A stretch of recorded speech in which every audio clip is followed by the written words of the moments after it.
పైకి ఎత్తండి, నాతో పాటు కన్ను మూసుకొని చెప్పండి. దేవా, మీ వాక్యము ద్వారా నాతోనూ మా అందరితోనూ మాట్లాడమని యేసు నామములో అడుగుచున్నాం తండ్రి, ఆమేన్. మంచిది, దేవునికి స్తోత్రములు. సో ఈరోజు మీరన్నీ చాలా విషయాలు చెప్పారు. సిస్టమ్ దిద్దుబాటు అన్నారు, ఈ సిస్టమ్ ఏమన్నామా ఆత్మానుసారంగా ఎలాగన్నారు. ఇక్కడ ఎవరమో ఏమన్నారు, దేవుని ఆత్మతో, రైట్, ఓకే, మంచిది.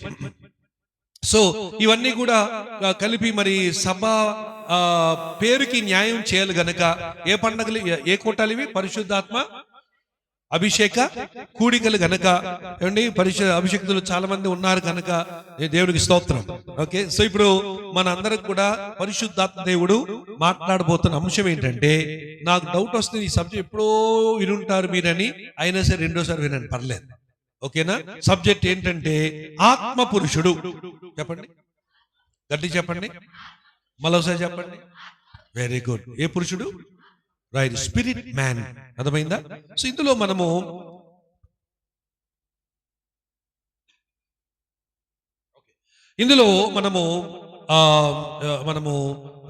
ఒక వ్యక్తిని మనం చూద్దాం. ఓకేనా? ఒక జీవితాన్ని మనం స్టడీ చేద్దాం. ఆయన ఆత్మ పురుషుడుగా ఎలాగూ తాను మరి దేవుని చేత దీవించబడ్డాడు అనేది మనం చూద్దాం. దానికంటే ముందుగా యేసు ప్రభు వారు గారి బైబిల్ మైక్ రెడీ ఉన్నాయా చదవడానికి? నాకు చదివి సాయించాను. మైకు బైబిల్ ఎవరికి ఒక్కరి దగ్గర పెట్టుకోండి. అందరూ చదువుతున్నారు, నాకు కన్ఫ్యూజ్ అవుతుంది. ఒక్కరి దగ్గర పెట్టుకొని నేను చెప్పినప్పుడు రెఫరెన్స్ చదవండి చాలు. ఓకే, మంచిది. ఎవరు చదువుతారమ్మా? ఓకే, చాలా ఉంది. చూడమ్మా, త్వర వాక్యం ఏంటి దయచేసి మనం గమనించండి. మత్తయి సువార్త 28వ అధ్యాయము 18, 19 వచ్చిన తర్వాత చట్టకమని చదవండి. మత్తయి సువార్త 28, 18, 19 తక్కువ చదవాలి. అందరూ వద్దు. అయితే యేసు వారి యొద్దకు వచ్చి పరలోకమందును భూమి మీదను నాకు సర్వాధికారం ఇవ్వబడెను.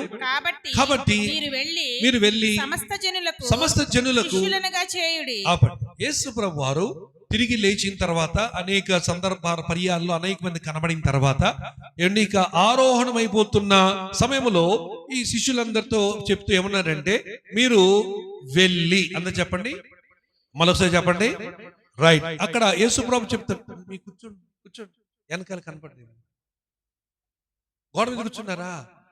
కుర్చీలో కూర్చుంటే వెనకాల కనపడింది. కూర్చో, మంచిది. అంటే నేను కాలేజ్ ప్రిన్సిపల్ గా చేసి వచ్చాను కదా, ఆ బుద్ధి బాలే. Right, praise the lord. ఎంత కుర్చీలు ఖాళీగా ఉన్నాయి కదా, తొందరగా రావచ్చు.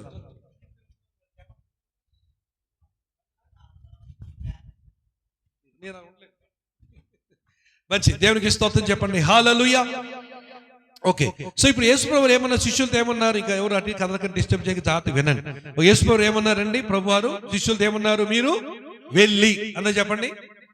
ఇక్కడ యేసయ్య మత్తయి సువార్త 28వ అధ్యాయం చివరిలో ఏమన్నారు? వెళ్ళమన్నారు అన్నారా?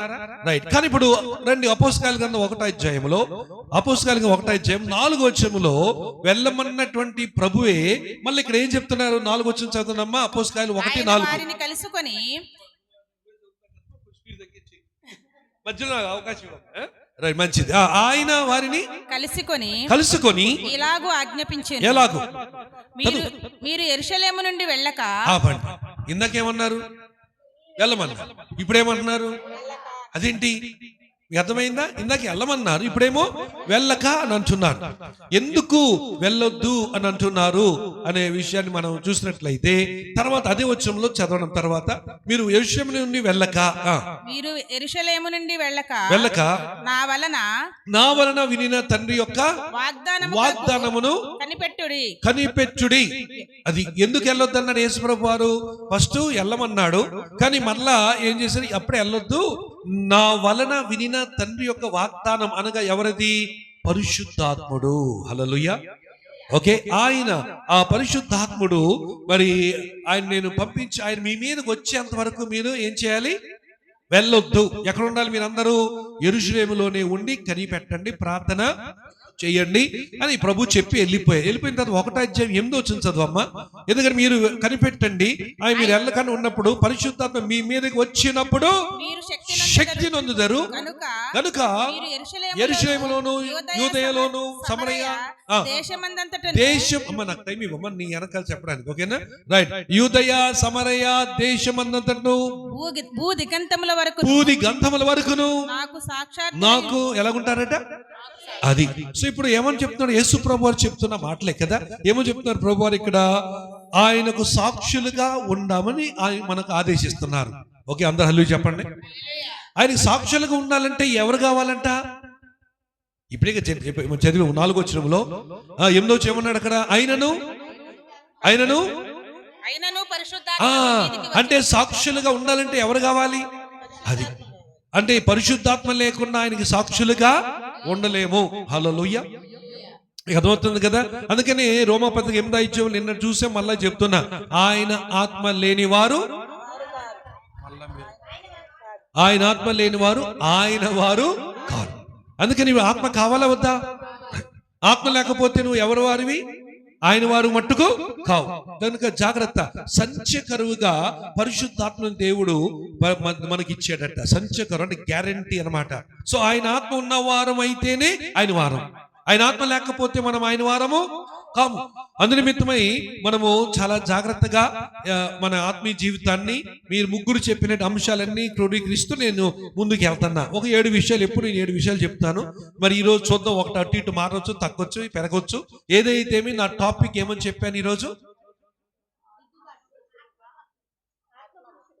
నా పేరు గుర్తుందా? నా పేరు ఆత్మపురుషుడా? ఏంటంటే నా పేరేంటి? డేవిడ్ రాయి. సరే, పేరు పెట్టి పిలిచేస్తున్నాను అనమాట. డేవిడ్ రాయి గారు అనొచ్చుగా, అబ్బే డేవిడ్ రాయి అయ్యగారు అనొచ్చుగా, అబ్బే డేవిడ్ రాయే. సరే, మంచిది, ధన్యవాదాలు. సరే, కనుక ఏమిటి మన టాపిక్ చెప్పండి సార్? ఆత్మ పురుషుడు. ఆత్మ పురుషుడుగా ఉండాలంటే ఆత్మ మనలో రావాలి. ఆత్మ మనలో ఉండాలంటే లూకా సువార్త 11వ అధ్యాయం 13వ వచనము యేసు ప్రభు చెప్తున్న మాట. లూకా 11:13లో యేసు ప్రభు ఏమంటున్నారు చూడండి అక్కడ. పరలోకమందున్న మీ తండ్రి తన్ను అడుగు వారికి పరిశుద్ధాత్మను ఎంతో నిశ్చయం. పరలోకమందున్న మీ తండ్రి తన్ను అడుగు వారికి పరిశుద్ధాత్మను ఎలాగా ఎంతో నిశ్చయముగా అనుగ్రహించును. అందరూ ఆమేన్ చెప్పండి. సో ఇప్పుడు మనకు చూడండి, గమనించాలి, లోకానికి సాక్షులకు వెళ్ళాలంటే ఎవరు కావాలి మనకు? పరిశుద్ధాత్మ. పరిశుద్ధాత్మ లేకపోతే ఆయన వారము కాము. మరి పరిశుద్ధాత్మ మనకు కావాలంటే ఓకే, మనం ఏం చేయమన్నాడు యేసు ప్రభువు ఇక్కడ? ఆయనని అడగమన్నారు. అడగడం అంటే అర్థం ఏంటి? ఏటీఎంకి వెళ్ళి బట్టన్లోకి డబ్బు తెచ్చుకోవడం పని కాదు. అడగడం అంటే అర్థం ఏంటి తెలుసా? దేవుని సందులో కనిపెట్టి ప్రార్థించి వాక్యం చదివి ఉపవాసం ఉండి పస్తు ఉండి అవసరమైతే ఏమైనా అందరితో కూడా కొద్ది రోజులు ప్రక్కన పెట్టి ఏకాంతంగా దేవుడితో గడిపినప్పుడు అది అసలైన ప్రార్థన. ప్రభు చెప్పిన మాట ఏమంటున్నారని గుర్తుంచుకోండి. మీరు ప్రార్థించినప్పుడు మీ గదిలోనికి వెళ్ళి ఏం చేయాలంట? తలుపు వేసి రహస్యమందున్న మీ తండ్రిని అది. సో ప్రార్థన అంటే కేవలం ఏదో ఒక 4 ముక్కలు చెప్పడం కాదు. అడగడం అంటే 4 ముక్కలు పలకడం కాదు. ఏంటనమాట? అది ప్రార్థన. దేవునికి మహిమ కలుగునగాక. ఈ ప్రార్థన ఎలాగుండాలి? పరిశుద్ధాత్మ అభిషేకం కావాలంటే ఈ ప్రార్థన ఎలాగుండాలి? ఒక్కసారి మనము ఆదికాండం 4వ అధ్యాయానికి వెళ్దాం. రండి. ఆదికాండము 4వ అధ్యాయంలో ఆదికాండం 4వ అధ్యాయంలో చూసినట్లయితే అక్కడ మనకి ఇద్దరు కనపడుతున్నారు. ఎవరు? ఈ భూలోకంలోనే మొట్టమొదటి కొడుకు అనిపించుకున్నాడు ఒకడు, మొట్టమొదటి తమ్ముడు అనిపించుకున్నాడు ఇంకొకడు. ఎవరు వాళ్ళిద్దరు? కయ్యేను హేబేలు. రైట్, కయ్యేను హేబేలు. సో కనుక ఏమైంది? చదవండి అమ్మా 4వ అధ్యాయము 1వ వచనం చదవండి. తన భార్య హవ్వను కూడినప్పుడు 3వ వచనం వెళ్ళిపోండి. కొంతకాలమైన తరువాత కయ్యూను పొలము పంటలో, జాత వినాలి, బైబిల్లో ఉన్న ప్రతి శబ్దం జాత వినాలి. కొంతకాలమైన తర్వాత కయ్యేను పొలము పంటలో కొంత యెహోవాకు అర్పణగా తెచ్చి. వినండి. జాత విన్నారా? శబ్దము బైబిల్లో ఉన్న ప్రతి శబ్దములో అర్థం ఉంది. ఆమేన్. ఓకే, ప్రతి శబ్దములో అర్థం ఉంది. రైట్. సో కయ్యేను ఏం చేశాడంట? తన పొలము పంటలో ఎంత తెచ్చాడండి? మళ్ళీ చెప్పండి, ఎంత తెచ్చాడు? కొంత. ఏ నిండుగా తేవచ్చుగా, ఏ సముడుగా తేవచ్చుగా, ఏ ఇంకా దండుగా తేవచ్చుగా, అవునా? కానీ తేలే. అర్థమవుతుందా? ఎలా తెచ్చి ఎంత తెచ్చాడంట? కొంత. తర్వాత చదవండి. హేబేలు అయితే తన మందలో తొలిచూలున తన పుట్టిన వాటిలో మందలో తొలుచూలు పుట్టిన వాటిలో క్రొవ్విన వాటిని కొన్ని తెచ్చెను. దాని విన్నాను. 2 కాకోలే. ఓకే, ఒకటేమో కొంత, ఒకటే అన్న ఏం తెచ్చాడు? కొంత తెచ్చాడు. ఆ తమ్ముడు ఏం తెచ్చాడు? క్రొవ్విన వాటిలో తెచ్చాడు. హల్లెలూయా. క్రొవ్విన వాటిలో ఎన్ని తెచ్చాడు? కొన్ని తెచ్చాడు. క్రొవ్విన వాటిలో కొన్ని. ఈ ఇద్దరిలో ఎవరు శ్రేష్టమైన అర్పణ తెచ్చారు చెప్పండి? క్రొవ్వినోడా కొంత తెచ్చినోడా? క్రొవ్విన వాటిని తెచ్చినోడా? క్రొవ్విన వాటిని తెచ్చిన వాడే శ్రేష్టమైనవి తెచ్చాడు. అవునా? కనుక ఇంకో విషయం చెప్తా. ఇప్పుడు గమనించాలి, ఈ కెయ్యేను తెచ్చినటువంటి అర్పణలో ఏం తెచ్చారంట? పొలము పంటలో. అంటే ఏంటది? పదార్థము. నా మాట జాతి వినాలి. ప్రార్థన అంటే ఏంటో మీకు వివరిస్తున్నా. ఓకే, సో కనుక పంటలో ఏం తెచ్చాడమ్మా? పదార్థము. అర్థమైందా? మరి తమ్ముడు ఏం తెచ్చాడు? క్రొవ్విన వాటిలో కొన్ని, అది కూడా ఎటువంటివి? తొలిచూలు, అంటే మొదటగా పుట్టిన వాటిలో క్రొవ్వినవి తీసుకొని వచ్చాడు. సో ఇక్కడ ఏం తెచ్చాడు? పంటలో ఏముంది? పంట ఏంటి? పదార్థము. ఓకే, ఇక్కడేమో హేబేలు తెచ్చిందేమో ఒక జీవము లేక ప్రాణము. ఈ యొక్క పంటలో జీవం ఉందా? లేదు. రక్తం ఉందా? లేదు. ప్రార్థన అంటే అది. ప్రార్థన అంటే ఏంటంటే పదార్థాన్ని అర్పించడం కాదు. ప్రార్థన అంటే ఏంటంటే ప్రాణమును, అంటే రక్తమును కారునంతగా, అంటే ప్రాణార్పణము చేయడం అసలైనటువంటి ప్రార్థన. యేసయ్య మనకు చేసి చూపించారు.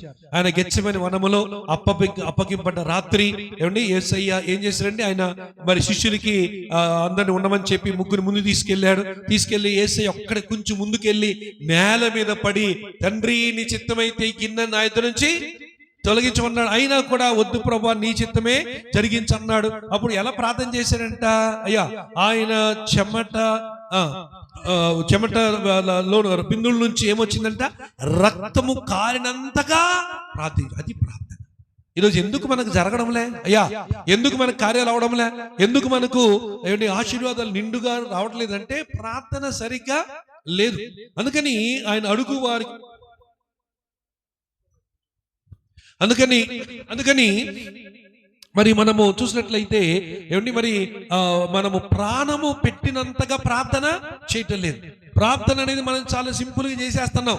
దేవా దేవా దేవా ఇచ్చే తెచ్చే అనుగ్రహించే, నన్ను దీవించే, ఇదే తప్ప అసలు ప్రార్థన అంటే ఏంటో తెలుసా? ప్రార్థన అనేది యేసు ప్రభువు నేర్పిన దాంట్లో ప్రార్థన పరలోకమందున ప్రార్థన నేర్పారు కదా, పరలోక ప్రార్థన అంటాం కదా. ఆ పరలోక ప్రార్థనలో చెప్పండి, మొదటి 3 మాట చెప్పండి. పరలోకమందున్న, తర్వాత ఆపండి, ఏ నామము? తర్వాత ఏ రాజ్యము? నీ రాజ్యము. తర్వాత సో ప్రార్థన దేంతో స్టార్ట్ అయింది? నాతోనా నీతోనా? మన ప్రార్థన చూడండి ఒకసారి. మోకరించగానే దేవా నాకు ఇది ఉందయ్యా, నాకు అది ఉందయ్యా, నా కూతురు దీవించు, నా కొడుకుని దీవించు, నా ఆవిడిని మా ఆవిడని దీవించు, నా భర్తను దీవించు. ఇదే నా నా నా నా నా నా అందుకని ఏమవుతుంది? మనం ఏమీ పొందుకోలేకపోతున్నాం. అందుకని మనం ఏమీ కూడా తెచ్చుకోలేకపోతున్నాం. అందుకని మన జీవితం అలా ఎండిపోతుంది. హల్లెలూయా చెప్పండి. సో ఇప్పుడు ప్రార్థన అంటే ఏంటన్నమాట? పదార్థమా ప్రాణమా అమ్మా? సో ఇది కయ్యేను ఏమర్పించాడు? ప్రాణాన్న పదార్థాన్న. మరి హేబేలు ఏమర్పించాడు? అందుకని ఇద్దరిలో ఎవరి ప్రార్థన దేవుడు అంగీకరించాడు? అమ్మా హేబేలు. హల్లెలూయా అందరూ చెప్పండి సార్, హల్లెలూయా. సో ఇప్పుడు నీ ప్రార్థన ఎలా ఉండాలి? తీవ్రతతో ఉండాలి. ప్రార్థన ఎలా చేయాలన్నమాట? 3వ కీర్తన రండి. 3వ కీర్తనలో 3వ కీర్తనలో 4వ వచనం చదవండి. కీర్తన 3:4 వచనం. ఎలాగంట మొరపెట్టాలి? అందరూ చెప్పండి, జాతి చదవాలి. పదాలన్నింటిలో శబ్దాలు ఉంటాయి. హల్లెలూయా చెప్పండి. ఎలాగంట? ఎలుగెత్తి నేను యెహోవాకు. సో ప్రార్థన అంటే ఏం చేయాలి? గుసగుసలాడటం కాదు. అమ్మగారు ఒక ఆవిడ ఉన్నారు, ఇంట్లో మట్టుకు రాయ్ రాయ్ ఓయ్ రాయ్ అరుస్తుంది. చర్చిలోకి వచ్చి మైకిచ్చి ప్రార్థన ఇదే ఇది ప్రార్థన అంటారమ్మా. ఇంట్లో మట్టుకు గయ్యాలి, సంఘంలో మట్టుకు దయ్యాలి. ఇలా ఎంతమంది లేరు? నేను చెప్పాల్సిన అవసరం లేదు కదా. ప్రార్థన నోటి తెరిస్తే ప్రార్థన రాదు. ఎందుకో? ఇంటి మట్టుకు అరుస్తావు, కోడల మీద అరుస్తావు, అత్త మీద అరుస్తావు, చెల్లి మీద అరుస్తావు, ఏమ్మా అందరి మీద అరుస్తావు. దేవుని సన్నిధికి రాగానే ఎలాగా గప్పుగా అయిపోతావు. కానీ ఇక్కడ ఏమన్నాడు కీర్తనకారుడు దావీదు రాస్తున్నాడు, నేను ఎలాగా మత్తయి సువార్త 10వ అధ్యాయంలో 46వ వచనం నుంచి మనం చదువుకుంటా పోతే అక్కడ గుడ్డి భక్తమై ఒక ఆయన కనపడతాడు. అవునా? గుడ్డి భక్తం కనపడినప్పుడు చదవనమ్మా 46వ వచనం చదవండి. మార్కు సువార్త 10వ అధ్యాయం 46. త్వరగా మార్కు సువార్త 10. వారు ఎరుకో పట్టణంకి వచ్చిరి.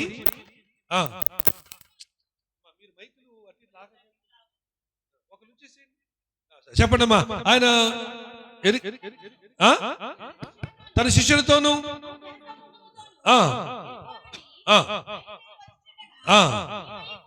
తీమై కుమారుడుకు భక్తమై గుడ్డి వీక్షకుడు జాతి వినాలి. అమ్మా మీరు వినాలి, వాక్యం వినడానికి వచ్చారు. Right right. సో కనుక ముచ్చట్లాడడానికి కాదు, జాతి వినాలి.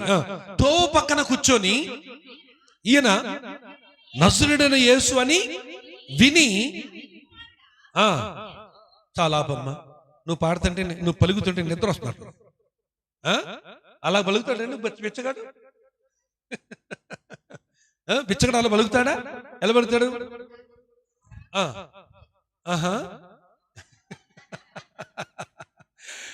మీకు అసలు బైబిల్ చదవడం రాదు మనకు. గుడ్డోడు ఎంత ఆతృతతో ఉన్నాడు, ఎంత అవసరం ఉన్నాడు. మీరు పలికే మాటలో నాకేం అవసరం లేదన్నట్టుగా ఉంది. దావీదు కుమారుడా, అది యేసు నన్ను కరుణింపుము అని అరుస్తున్నాడు. అలా గరిచాడు. అప్పుడు పక్కన వాళ్ళు ఉన్న వాళ్ళు అన్నారంట, ముట్టికేసి గుడ్డోడా అని చెప్పేసి అంటున్నాడు. పాపం కానీ ఉడుకుంటాడా వీడు?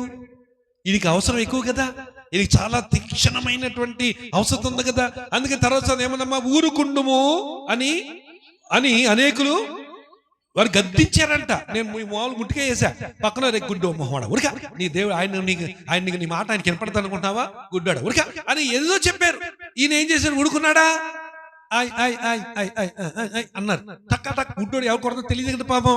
అలా పాపం ఎక్కున్నాడు. కానీ ఆడు హాయ్ అంటున్నాడు కానీ చెవులు అక్కడ ఉన్నాయి. ఎక్కడ చెవులు ఎక్కడున్నాయమ్మా? దేవుని మీద కాదు, రోడ్డు మీద ఉన్నాయి. గుడ్డోడు కాదు, కనపడదు కదా. సో చెవులు ఎక్కడున్నాయి? అక్కడ అని ఏమవుతుంది? దగ్గరికి వస్తుంది. హాయ్ అన్నాడు, మౌనంగా ఉన్నాడు. కాస్త పాదాలు బరువు దగ్గరికి రాగానే చదువు, దావీదు కుమారుడా యేసు నన్ను కరుణింపుము. అది ఎలుగెత్తి అంటే అదమ్మా, దావీదు కుమారుడా యేసు నన్ను కరుణింపుము. ఇది జుబ్బు సొమ్మిది చేసుకున్నట్టు మాట చదువుతున్నారు మీరు. అసలు అలాగ చదవాలి ఏం సార్ రిజిస్టర్ గారు? దావీదు కుమారుడా యేసు నన్ను కరుణింపు. అప్పుడు చక్కని బైబిల్లో ఉన్న కొన్ని అద్భుతమైన మాటలు ఉంటాయి. ఆ మాట వినండి, చదవం తర్వాత.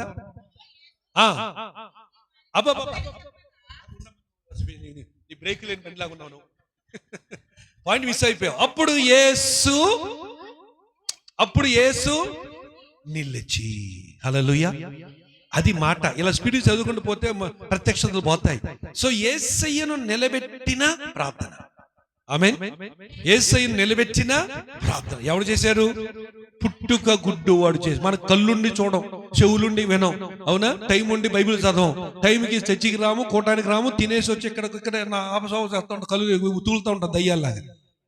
ఆయన గుడ్డోడు పాపం, ఆయనకి ఏ కళ్ళు లేవు. అయినా సరే చూసారా ఏం చేస్తాడు ఆయన కేక, ఆయన మొర, నాకు కావాలి దావీదు కుమారుడా, నువ్వు కళ్ళు ఇస్తావో కానుకిస్తావో నాకు అనవసరం, నువ్వు నన్ను మొత్తం ఏం చేయాలి? కరుణించు చాలు. దావీదు కుమారుడా యేసు నన్ను కరుణించు అన్నప్పుడు ఆ కేక, ఆ ప్రార్థనలో దావీదు 3వ కీర్తన అన్నాడు కదా. ఏమన్నాడు దావీదు 3వ కీర్తనలో? ఎలుగెత్తి. అదనమాట. ఈ గుడ్డివాడు ఎలుగెత్తి అరిచేసరికి యేసు చెప్పండి నిలిచి. Praise the lord. ఎంత చక్కని నాకు చాలా ఇష్టమైన పదం అది. యేసును నిలబెట్టే ప్రార్థన నీకుందా? నువ్వు బైబిల్ లేకుండా వస్తావు, బైబిల్ వెంటనే రాసుకోవు, నువ్వు బైబిల్ చదవవు, నువ్వు ఎట్లా నిలుస్తాడండి యేసయ్య నీ ప్రక్కన? నీ ముందు ఎలా నిలుస్తాడు చెప్పండి? నువ్వు ఆత్మ గురించి పట్టించుకో, సువార్త వెళ్ళవు, సాక్ష్యం చెప్పవు, ఎలాగ నిలుస్తాడు నీ ముందు? ఈ చూడండి, గుడ్డివాడు చూడండి ఎలా అరుస్తున్నాడు, ఎలా తీక్షణంగా కోడి వేడుకుంటున్నాడు. కనుక పరిశుద్ధాత్మ అభిషేకం కావాలంటే ఇప్పుడు రండి, లూకాసువార్త 11:13 ఏమన్నాడు అక్కడ? తను అడుగు వారికి ఎంతో చెప్పండి, ఎంతో నిశ్చయముగా ఆయన ఆత్మను అనుగ్రహించను. అంద హల్లెలూయా చెప్తామా? గట్టి చెప్పండి హల్లెలూయా. సో ఇప్పుడు ఆయన ఆత్మ కావాలంటే ఏం చేయాలమ్మా? అడగడం అంటే ఎలా అడగాలి? ఎలుగెత్తడం అంటే ఎలాగ ఉండాలి? గుడ్డి బత్తమయ్యేలాగా. అది వాళ్ళు ఫస్ట్ టైం వచ్చినప్పుడు ముట్టకాయలు వేసి ఊరికి అన్నారు, ఊరికి మామూలుగా ఉన్నాడు. కానీ తర్వాత అక్కడ చెప్పిన రాయబడిన మాట ఏంటి తెలుసా? వాడు దావీదు కుమారుడు యేసుని కలిపి మరీ బిగ్గర గరిచాడు, ఇంకా గట్ట గరిచాడంట. అప్పుడు యేసయ్య ఆపి నిలిచి వాడిని రమ్మనండి, పిలువుడి, వాడిని పిలువుడి. ఎందుకు? యేసయ్య నిలబెట్టింది మొదటి కేక, రెండో కేక? మెత్తగా పిలిచినప్పుడా, గట్టిగా పిలిచినప్పుడా? అర్థమైంది మీకు? అందుకని మనం కూడా ప్రార్థన ఎలా చేయాలి ఇప్పుడు? అందుకని కయ్యేను ప్రార్థనలో సత్తా లేదు, ప్రాణం లేదు, జీవం లేదు. చాలా మంది ప్రార్థన అలాగ ఉన్నాయి, సత్తా జీవము ఇది లేనటువంటి ప్రార్థనలు చాలా మంది జీవితాల్లో. ప్రేయర్ ఎక్కడుంది అసలు? ప్రార్థన చేస్తే భూమి కంపించబడినటువంటి పరిస్థితి అపోస్తలుల గ్రంథం 16వ అధ్యాయం చూస్తున్నాం, అవునా? అక్కడ పౌలు శీలు అర్ధరాత్రి వేళ పాటల కీర్తనలు పాడుచు ప్రార్థించుతుండగా ఏమైందంట? చెరసాల పునాదులు అదిరేను.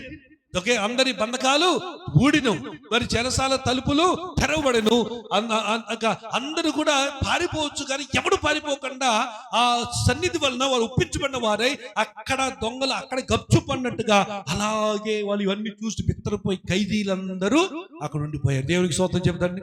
సో గట్టిగా చప్పలు కొట్టవసారి దేవునికి స్తోత్రం చెప్తాము. దేవునికి మహిమ కలుగున గాక. హల్లెలూయా. సో కనుక ప్రార్థన అంటే అదనమాట. అడగడం అంటే తీక్షణమైన అవసరతతో కూడిన ప్రాణమును అర్పణ చేసి అంతగా కయ్యేను వంటి ప్రార్థన కాకుండా హేబేలు వంటి ప్రార్థన మనం చేసినట్లయితే అప్పుడు చూడండి, ఇప్పుడు 2వ అధ్యాయం అపోస్తలుల గ్రంథం 2వ అధ్యాయంకి వెళ్ళినట్లయితే అక్కడ 1-2 వచనాలు చూద్దాం. 2వ అధ్యాయం అపోస్తలుల గ్రంథము 1-2 వచనాలు చదవమా. ఏమా? పెంతెకోస్తు పండగ దినమ వచ్చినప్పుడు అందరూ ఒక చోట కూడి ఉండిరి. అందరూ ఒక చోట కూడి ఏం చేస్తున్నారు? వాళ్ళు అందరూ కూర్చొని ఏం చేస్తున్నారు? అక్కడ ఉప్మా తింటున్నారా, ఇడ్లీ తింటున్నారా? అసలు టిఫినే లేదు, ఉపవాసం ఉన్నారు వాళ్ళు అక్కడ, అవునా? టీ తాగుతున్నాడా, కాఫీ తాగుతున్నాడా? అది కూడా లేదు. పచ్చి ఉపవాసం 10 రోజులు ఉన్నారట. అర్థమైంది? ఎన్ని రోజులు ఉన్నారమ్మా ఉపవాసము? 10 రోజులు. ఎవరిలందరూ కూడా 120 మంది. అందులో పురుషులు ఉన్నారు, స్త్రీలు ఉన్నారు, మరియా, సలోమి, ఓకే, తర్వాత 5 మరియాలు ఉన్నారు, సలోమి ఉంది, తర్వాత ఇంకా తల్లి అని మరియా ఉంది, మరి అపోస్తలులు 120 మంది ఉన్నారు. ఆ 120 మందికి కూడా దేవుని సన్నిధిలో మేడగదిలో ఉండి యేసయ్య వెళ్ళొద్దు కనిపెట్టమన్నాడుగా.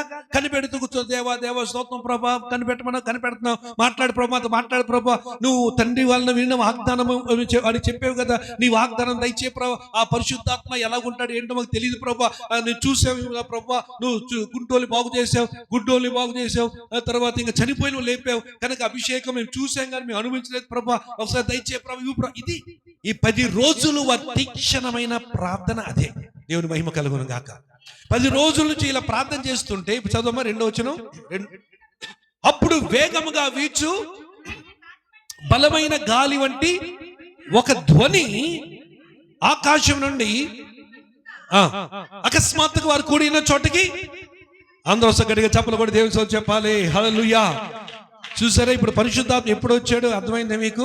కనిపెట్టినప్పుడు, ప్రార్థించినప్పుడు, ఎలుగెత్తి అడిగినప్పుడు, ఎంతే కాకుండా తీక్షణమైన ఆసక్తి కలిగి ఉన్నప్పుడు, ప్రభు వాక్యమునకు లోబడినప్పుడు, ప్రభు ఉండమన్నాడు కనుక ఉన్నారు, కనిపెట్టమన్నా కనిపెడుతున్నారు, కనిపెడుతూ ఓపికతో నిరీక్షణతో ఉంటే ఇవన్నీ చేస్తే కంపల్సరిగా పరిశుద్ధాత్మ వచ్చి తీరతాడు.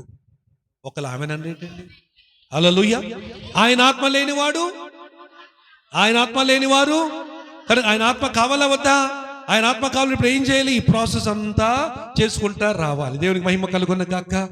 ఇంకో విషయం చెప్తా, ఆత్మ కావాలంటే కేవలం ఇవే కాకుండా, ప్రార్థనే కాకుండా, కనిపెట్టమే కాకుండా, ఏమండి, వాక్యము గూర్చిన అవగాహన ఉండాలి.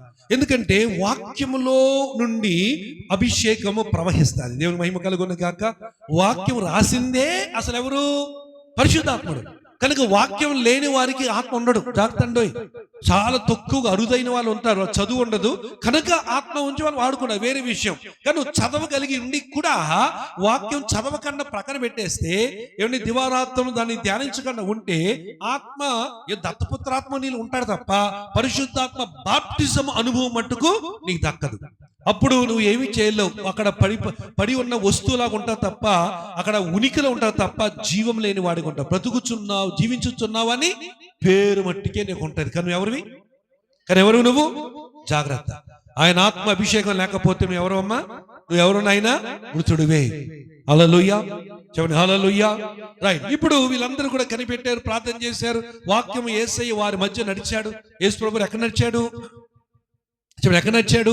వారి మధ్య నడిచాడు. ఇవన్నీ విన్నారు, తెలుసుకున్నారు. ఇప్పుడు వారు అడిగారు. ఇప్పుడు 10వ రోజున ఏమండి పరిశుద్ధాత్మ వారి మీదకి వచ్చారు. వచ్చినప్పుడు వాళ్ళందరూ తర్వాత ఏమైంది చూడండి, అక్కడ బలమైన గాలి వీచగా పరిశుద్ధాత్మ అగ్ని జ్వాలలు 4 కనపడ్డాయి. తర్వాత ఏమైంది? విభావింపబడి కనపడి వారిలో ఒక్కొక్కరి మీద ప్రైజ్లో రాలగా, వినండి ఏం కావాలి చెప్పండి. ఇప్పుడు వీళ్ళందరూ ఏమయ్యారు చెప్పండి? పరిశుద్ధాత్మతో తాకబడలే, పరిశుద్ధాత్మతో నింపబడ్డారు. దేవుడికి మహిమ కలుగునగాక.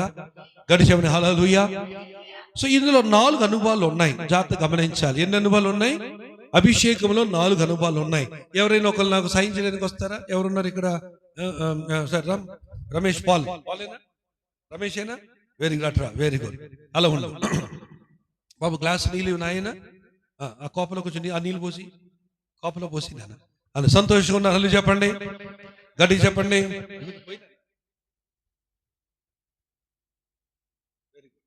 Praise the lord. పట్టుకోండి ఇలాగా. ఓకే. అభిషేకాలు ఎన్ని రకాలు అన్నాను? 4 స్థాయిలు ఉన్నాయి, 4 రకాలు ఉన్నాయి. అందరు వింటున్నారు? ఇక్కడే విన్నారా? ఇప్పుడే నాకు ఇక్కడ బయట కూర్చున్నప్పుడు ఫోన్ వచ్చింది. ఎక్కడి నుంచి అంటే పర్లాక్ మీడి, ఒరిస్సా. ఫోన్ వచ్చి వాళ్ళు ఏమన్నారంటే, అయ్యా మాకు 3 రోజులు డేట్స్ కావాలి మే నెలలో అన్నప్పుడు నేను సార్ మేము చూసి డేట్స్ ఇచ్చేసాను ఆల్రెడీ. ఇప్పుడే వాళ్ళు అడిగిన మాట ఏంటి తెలుసా? అయ్యగారు అందరూ క్రైస్తవులు, మాకు ఉద్యోగం కావాలి అని చెప్పారు. హల్లెలూయా. ఏం కావాలి మాకు? క్రైస్తవులు అందరూ ఉద్యోగం కావాలి సార్, ఇక మా ఉద్యోగం కావాలి, అందరు క్రైస్తవులే, ఉద్యోగం లేదు, అందుకని మిమ్మల్ని పేరు చెప్పారు, అందుకని మీరు రావాలని ఇప్పుడే డేట్స్ కన్ఫర్మ్ చేసి ఇప్పుడు వచ్చి కూర్చున్నా. దేవుని స్తోత్రం కలుగును. సో ఏం కావాలి మనకి? ఎందుకు ఎప్పుడు ఉద్యోగం వస్తుందంటే, చూడండి అమ్మా, పైకి చూడండి, పైకి చూడండి ఒకసారి. ఇది నీళ్ళు ఏం చేశా? చిమ్మాను. ఇది ఒక రకమైన అభిషేకం, చిమ్మే స్ప్రింక్లింగ్ అభిషేకం. రెండోది ఏం చేశా? అబ్బా అనేమి తెలుసు తెలుగు మీకు. అది మీకు అభిషేకం సబ్జెక్ట్ చెప్పలేదు కదా, మీకు చెప్పలే. దేవుని స్తోత్రం, మంచిది. సో మొట్టమొదటి ఏం చేశాను? చిమ్మాను. రెండోది ఏం చేశాను? హల్లెలూయా. మీకు అర్థమవుతుందా? ఓకే.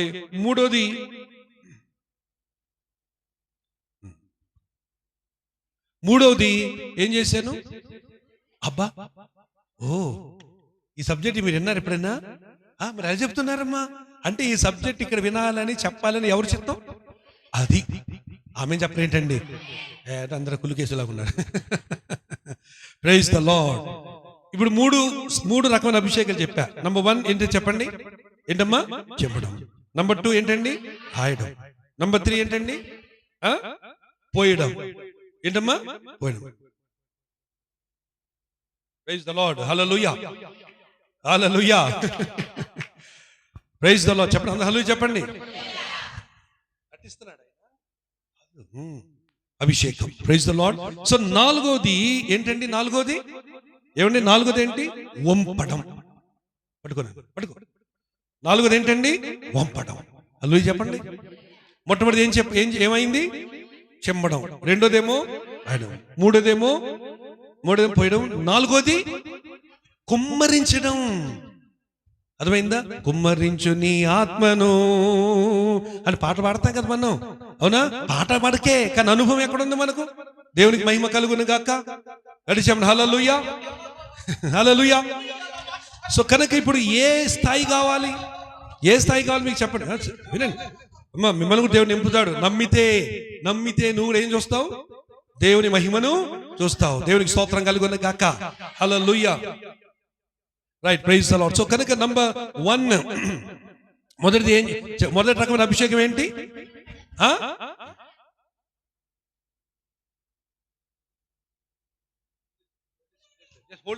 ఓకే ఓకే, చెప్పండి. నంబర్ 1 ఏంటి? నంబర్ 2 ఏంటి? రాయడం. నంబర్ 3 ఏంటి? నంబర్ 4 ఏమిటి? ఈరోజు మీకు ఏది కావాలి? కుమ్మరింపు కావాలంటే ఖరీదు కట్టాలి. ఆమేన్. కుమ్మరింపు కావాలంటే ఏం చేయాలండి?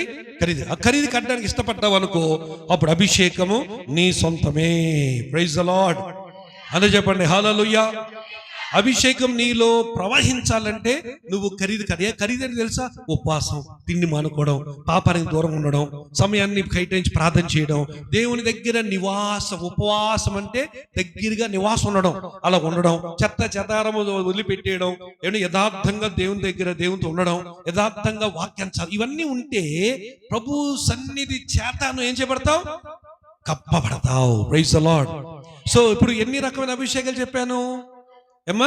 మీకు ఏది కావాలి? 1, 2, 3, 4 తాకిందా, కుమ్మరించిందా, తాకిందా, పూసిందా, లేక పొయ్యబడిందా? మరి పొయ్యబడిందంటే ఖరీదు కట్టాలి. కడతావా? సౌండ్ లేదు ఇప్పుడు. అందరు కావాలి, కాకపోతే ఖరీదు అక్కర్లే. ఖరీదు లేకపోతే నీకు రాదు. నెక్స్ట్ 4 స్థాయిల అభిషేకాలు ఉన్నాయి. మొట్టమొదటి ఏమన్నా 4 రకాల అభిషేకము. తర్వాత ఇప్పుడు ఎన్ని స్థాయిల అభిషేకం అన్నాను? 4. అందరు పైకి చూడండి. నువ్వు ఇప్పుడు దేవునికి స్తోత్రం చెప్పండి అందరూ ఒకసారి గడిచి చెప్పండి హల్లెలూయా. అక్కడ ఉన్నామా? రైట్. మొదటి స్థాయి ఏంటంటే పక్కన పెట్టుకున్నాను. మొదటి స్థాయి ఏంటంటే చీలమండలం. చెప్పండి. మొదటి స్థాయి ఏది? చీలమండలం. ఓకే. రెండోది స్థాయి ఏంటి? మోకాలు లోతు. ఓకే. మూడో స్థాయి ఏంటి? నడుము లోతు. ఇట్రమ్మా, ఇది నా వైపు తిరుగు. ఓకే సరే. ఇప్పుడు మొదటి స్థాయి ఏ స్థాయి? చాలా మందికి ఇది ఉంది, అంతే. నడుస్తారు, వెళ్తారు, చర్చికి వెళ్తారు, వస్తారు, అంతే. ఇక ఎక్కువ అనుభవం ఉండదు. నెక్స్ట్ రెండోది మోకాలు. ప్రార్థన ఉంటుంది తప్ప ఇంకేం ఉండదు. ప్రార్థన అవసరమే, కానీ ప్రార్థనతో పాటు మిగతాయి కూడా ఉండాలి. నెక్స్ట్ మూడోది ఏంటి అంటే సగం నీటిలో సగం బయట, సగం చర్చిలో సగం బయట. ఇంట్లో సంఘంలోనేమో బాబా అంటారు, బయటికి వెళ్ళితేమో వరి నా డాష, వరి నీ డాష్. అమ్మోనే అలా ఉంది కొందరు బతుకులు. అందుకని జాగ్రత్త. అర్థమైంది? అభిషేకం ఎప్పుడు ఎలా ఉండకూడదు అంటే ఎలా ఉండాలి? 4వ స్థాయి అంట. ఏంటంటే 4వ స్థాయి అమ్మా చెప్పండి. నీటిలో మునిగి తేలిపోయే స్థాయి. ఆమేన్. హల్లెలూయా. దగ్గర నీటిలో మునిగి తేలిపోయే స్థాయి. చీలమండలం లోతు కాదు, తర్వాత మోకాలోతు కాదు, తర్వాత నడుములోతు కాదు, ఆ తర్వాత ఎంతంట? ఈతలో మునిగి తేలాలయ్యా, తేలి తేలి రావాలయ్యా. తెలుసా? పాట తెలుసా? దేవునికి స్తోత్రం కలుగును గాక. జీవజలమా ఆత్మనాథుడా, ఎండని నదిలాగా రమ్ము బోధకా. జీవజలమా ఆత్మనాథుడా, ఎండని నదిలాగా రమ్ము బోధకా.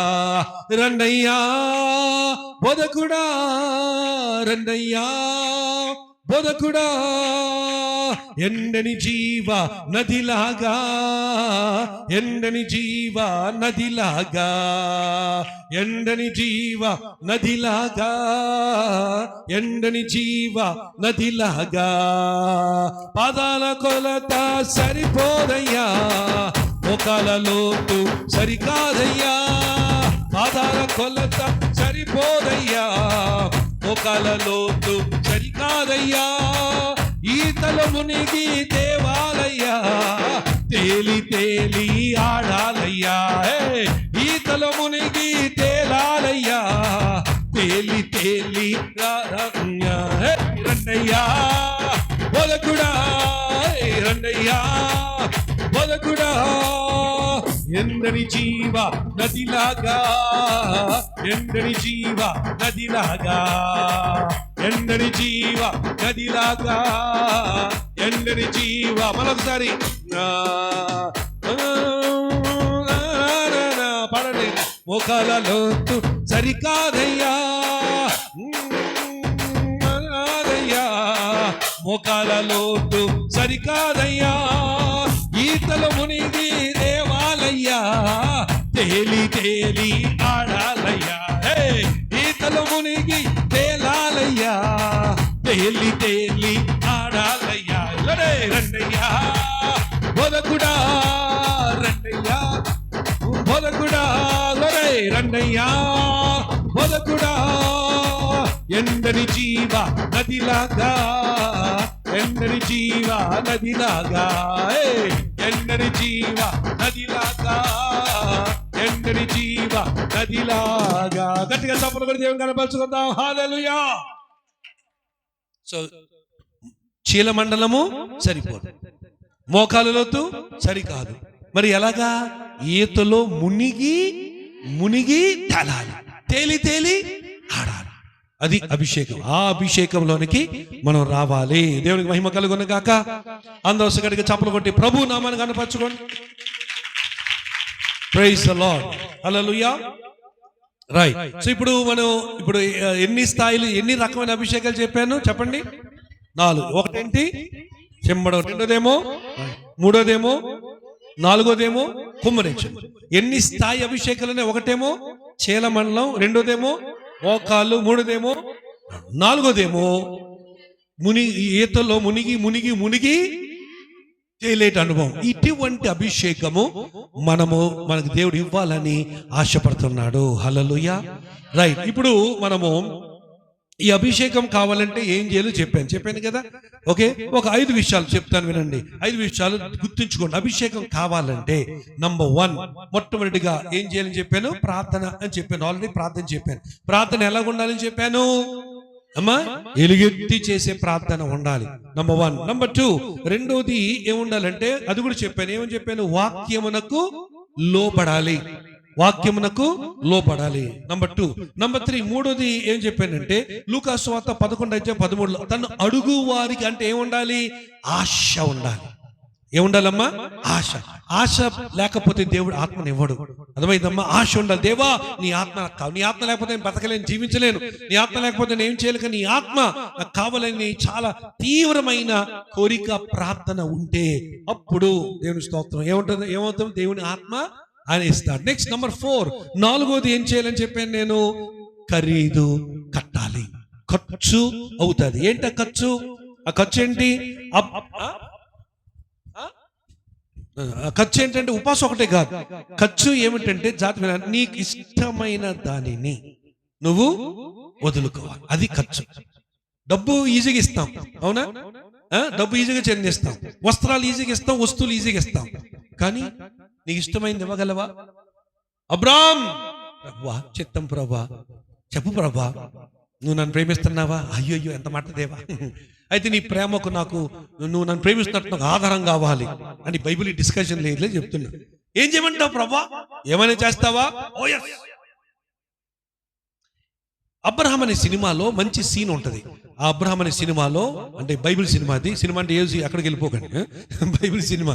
అందులో అబ్రహాము ఏంటంటే ఒకరోజు సాయంకాలము ఆయన ఎంతమంది పనులు ఉన్నారంటే అబ్రహాంకి 360 మంది పనువాళ్ళు ఉన్నారు. వారి భార్యలు, వాళ్ళ బిడ్డలు, అంటే కనీసం 1800 మంది ఆయన దండులో ఉన్నారు. వాళ్ళకి భోజనాలు, టిఫిన్లు, లంచ్లు, డిన్నర్లు. బాబు ఎంత ధనవంతుడో. మనం ముగ్గురికి భోజనం పెట్టుకోవడం సస్తున్నాం మనం, అంటే చావడం లేదు కానీ ఇబ్బంది పడుతున్నాం కదా. అంటే రోజు బ్రేక్ఫాస్ట్, లంచ్, డిన్నర్ ఎంతమంది పెడుతున్నాడు? 1800 మందికి. అంటే ఎంతమంది పనులు? 360 పనులు, వాళ్ళ భార్యలు, వాళ్ళ బిడ్డ, అవన్నీ కలిపి అన్నమాట.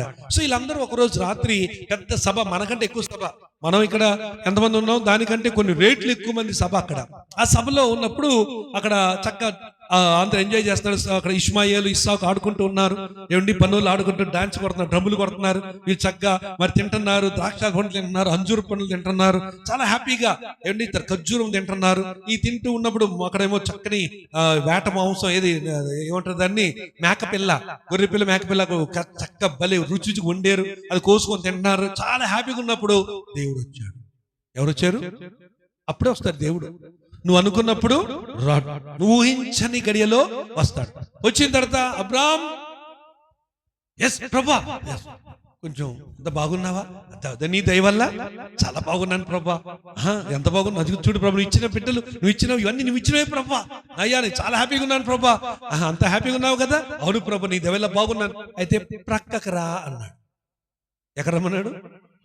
ఓకే ప్రభా అని చెప్పి పైగా టకటకటక లేచేసి అలాగా ఇక్కడ జరుగుతుంటే వెనకాల ఇంటి వెనకాలకి వెళ్తాడు. వెళ్ళినప్పుడు దేవుడు నన్ను ప్రేమిస్తున్నావా అని అడుగుతాడు. అవును ప్రభా నీ ప్రేమిస్తున్నాను ప్రభా.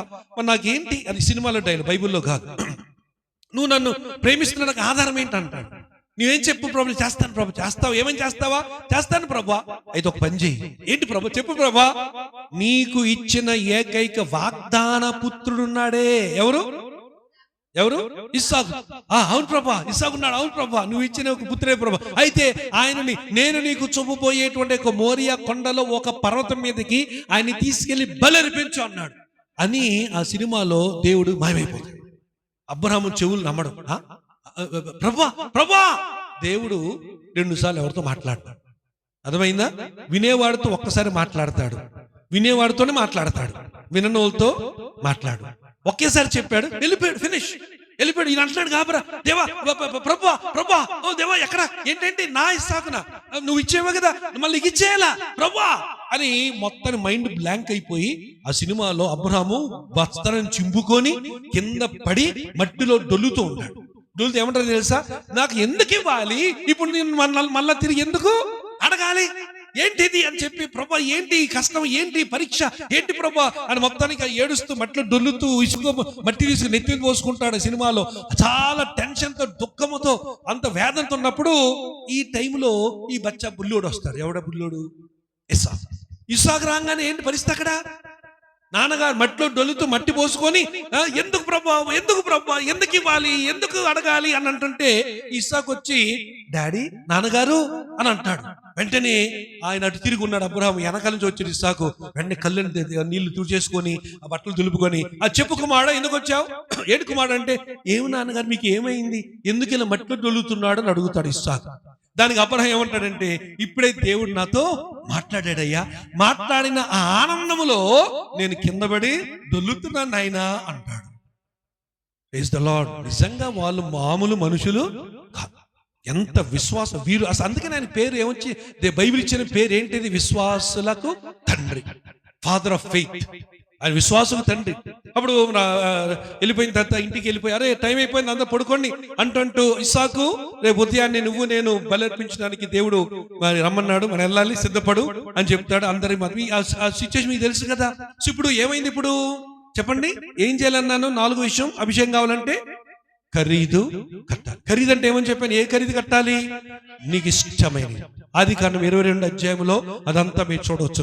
ఓకే, నీకు ఇష్టమైనది కావాలి. పాట ఉంది కదా, నీకిష్టమైనది కావాలి దేవునికి, బలి అర్పణ కోరలేదు దేవుడు. ఓకే, టైం అయిపోతుంది. ఇలా పాట పాడుకుంటూ పోతే తెల్లవారైపోద్దాం నా భయం వేస్తుంది. దేవుడు స్తోత్రం కలుగుని గాక. సో ఇప్పుడు నువ్వు రెడీ అయినా? మరి అభిషేకం నీకు కావాలి, నీకు ఇష్టమైనది ఇవ్వడానికి రెడీ అయినా? రమేష్, నువ్వు రమేష్ పాల్, నువ్వు నీకు వెనకాల ఏమి లేదా?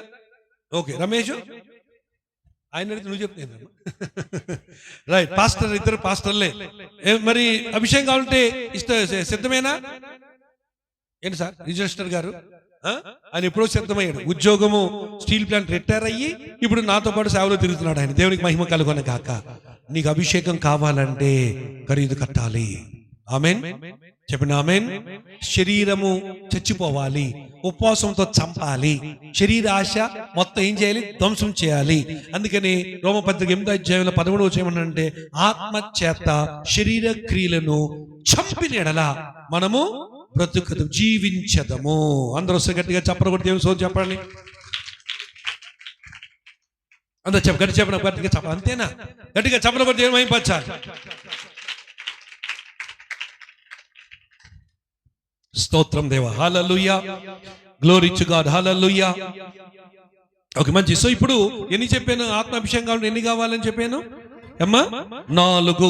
ఇంకా ఆత్మాభిషేకం కావాలంటే 5వది ఏమిటో తెలుసా? వినాలి. మత్తయి సువార్త 7వ అధ్యాయంలో కొండ మీద ప్రసంగం అయిపోయిన తర్వాత చివరిలో యేసు ఏమన్నారంటే, కాబట్టి మీరు ఈ నా మాటలు విని వీటి ప్రకారము చెయ్యువాడు ఎలా ఉంటాడంట?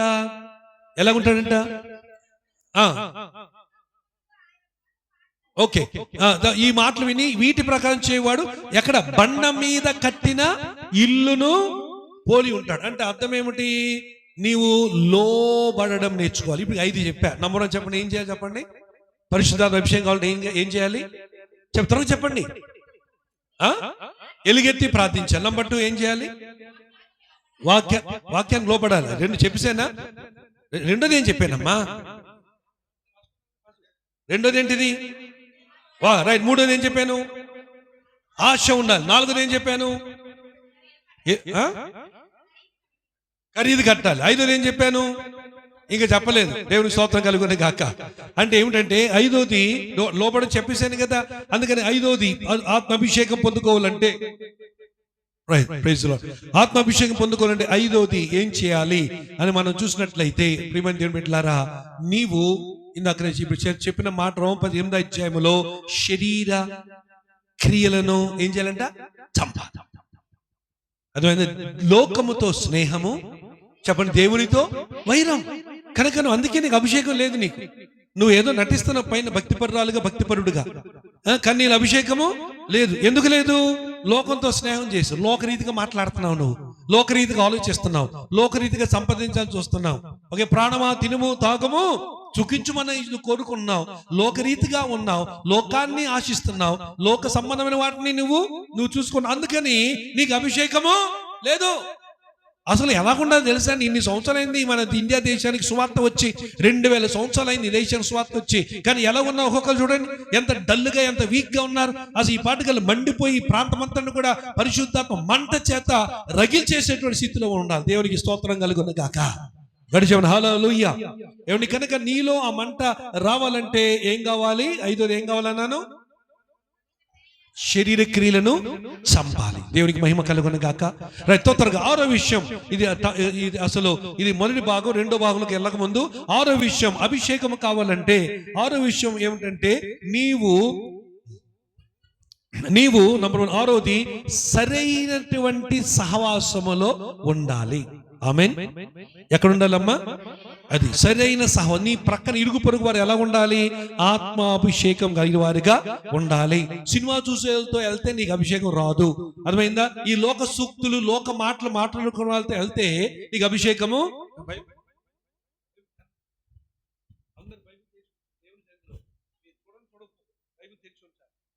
దేవుని స్తోత్రం కలుగును. అమ్మా బైబిల్ తెరవండి.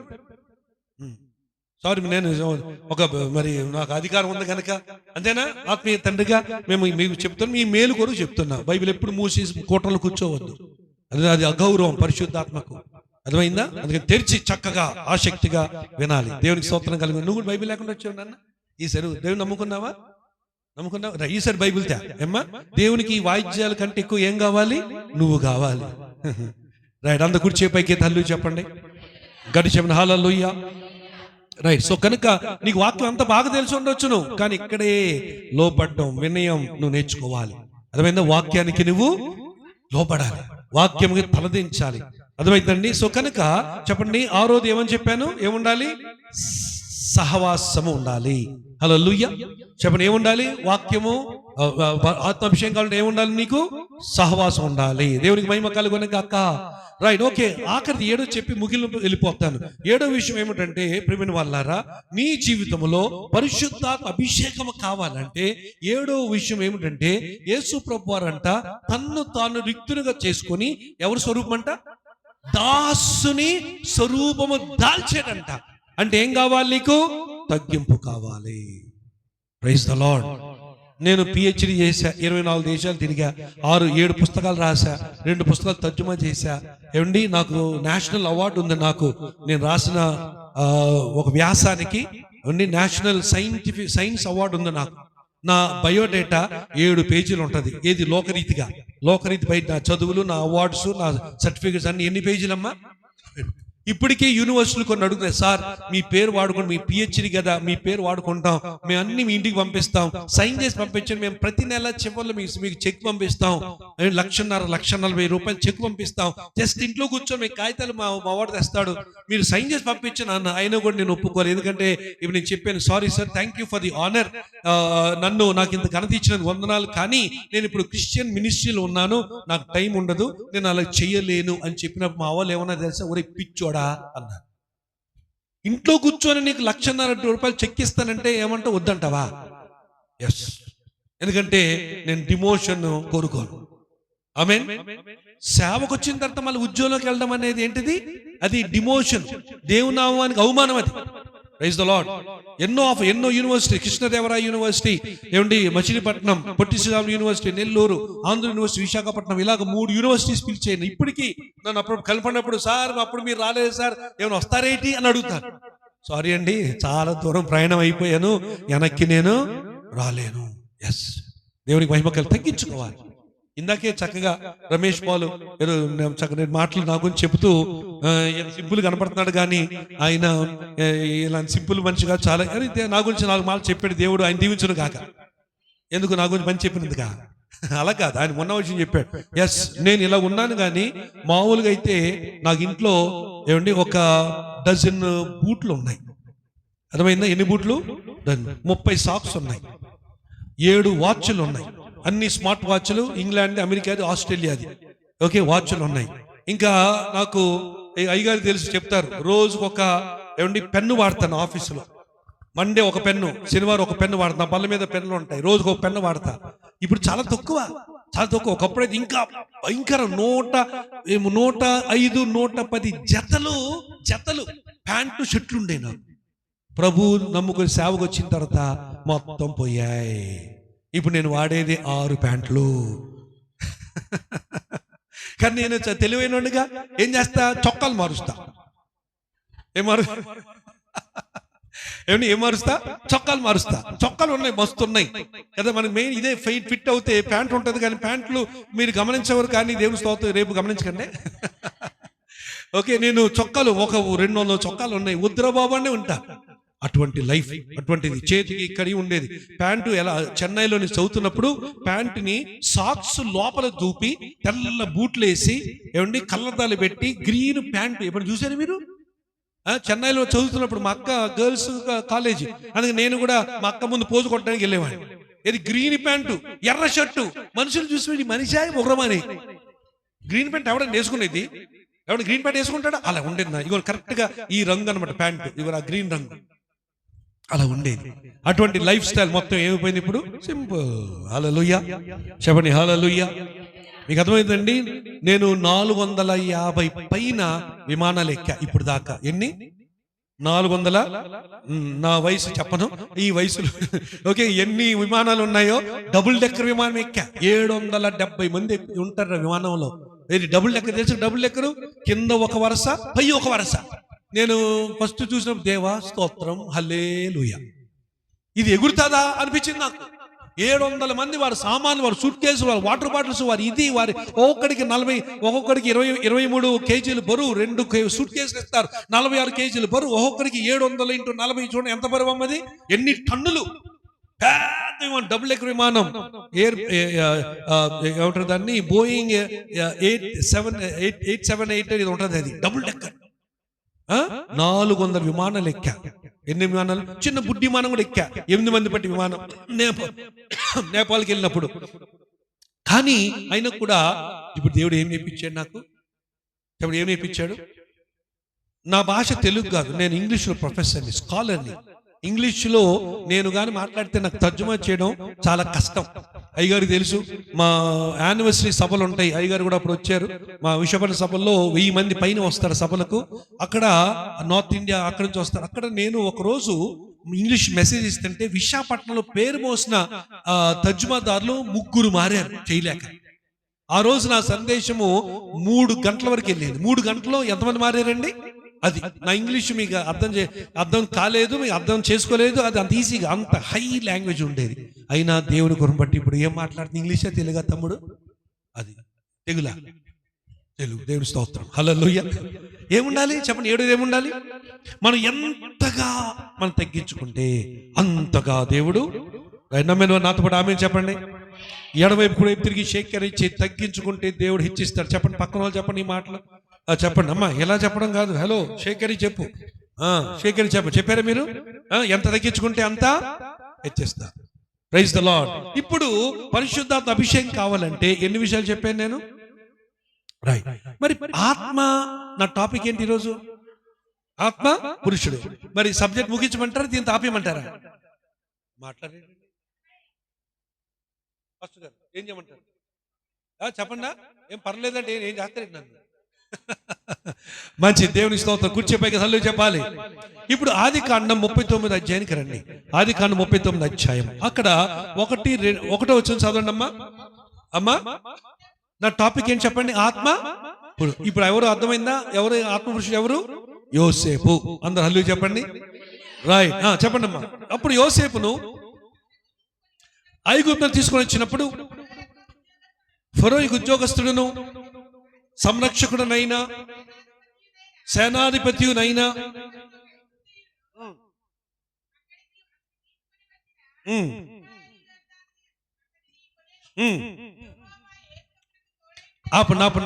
అంత పైకి చూడమ్మా. అక్కడ ఉన్న మాట ఏంటంటే, యెహోవా యోసేపును ఎలా ఉన్నాడంట? తోడై ఉండెను గనుక. ఆపండి. నంబర్ అందరూ ఇలా పెట్టండి, మరి చూపించండి, నాకు థమ్స్ అప్ చూపించండి. చేతులు ఉన్న వారు ఎత్తి చూపించలేదు, ఉన్నా చేయబోద్ది.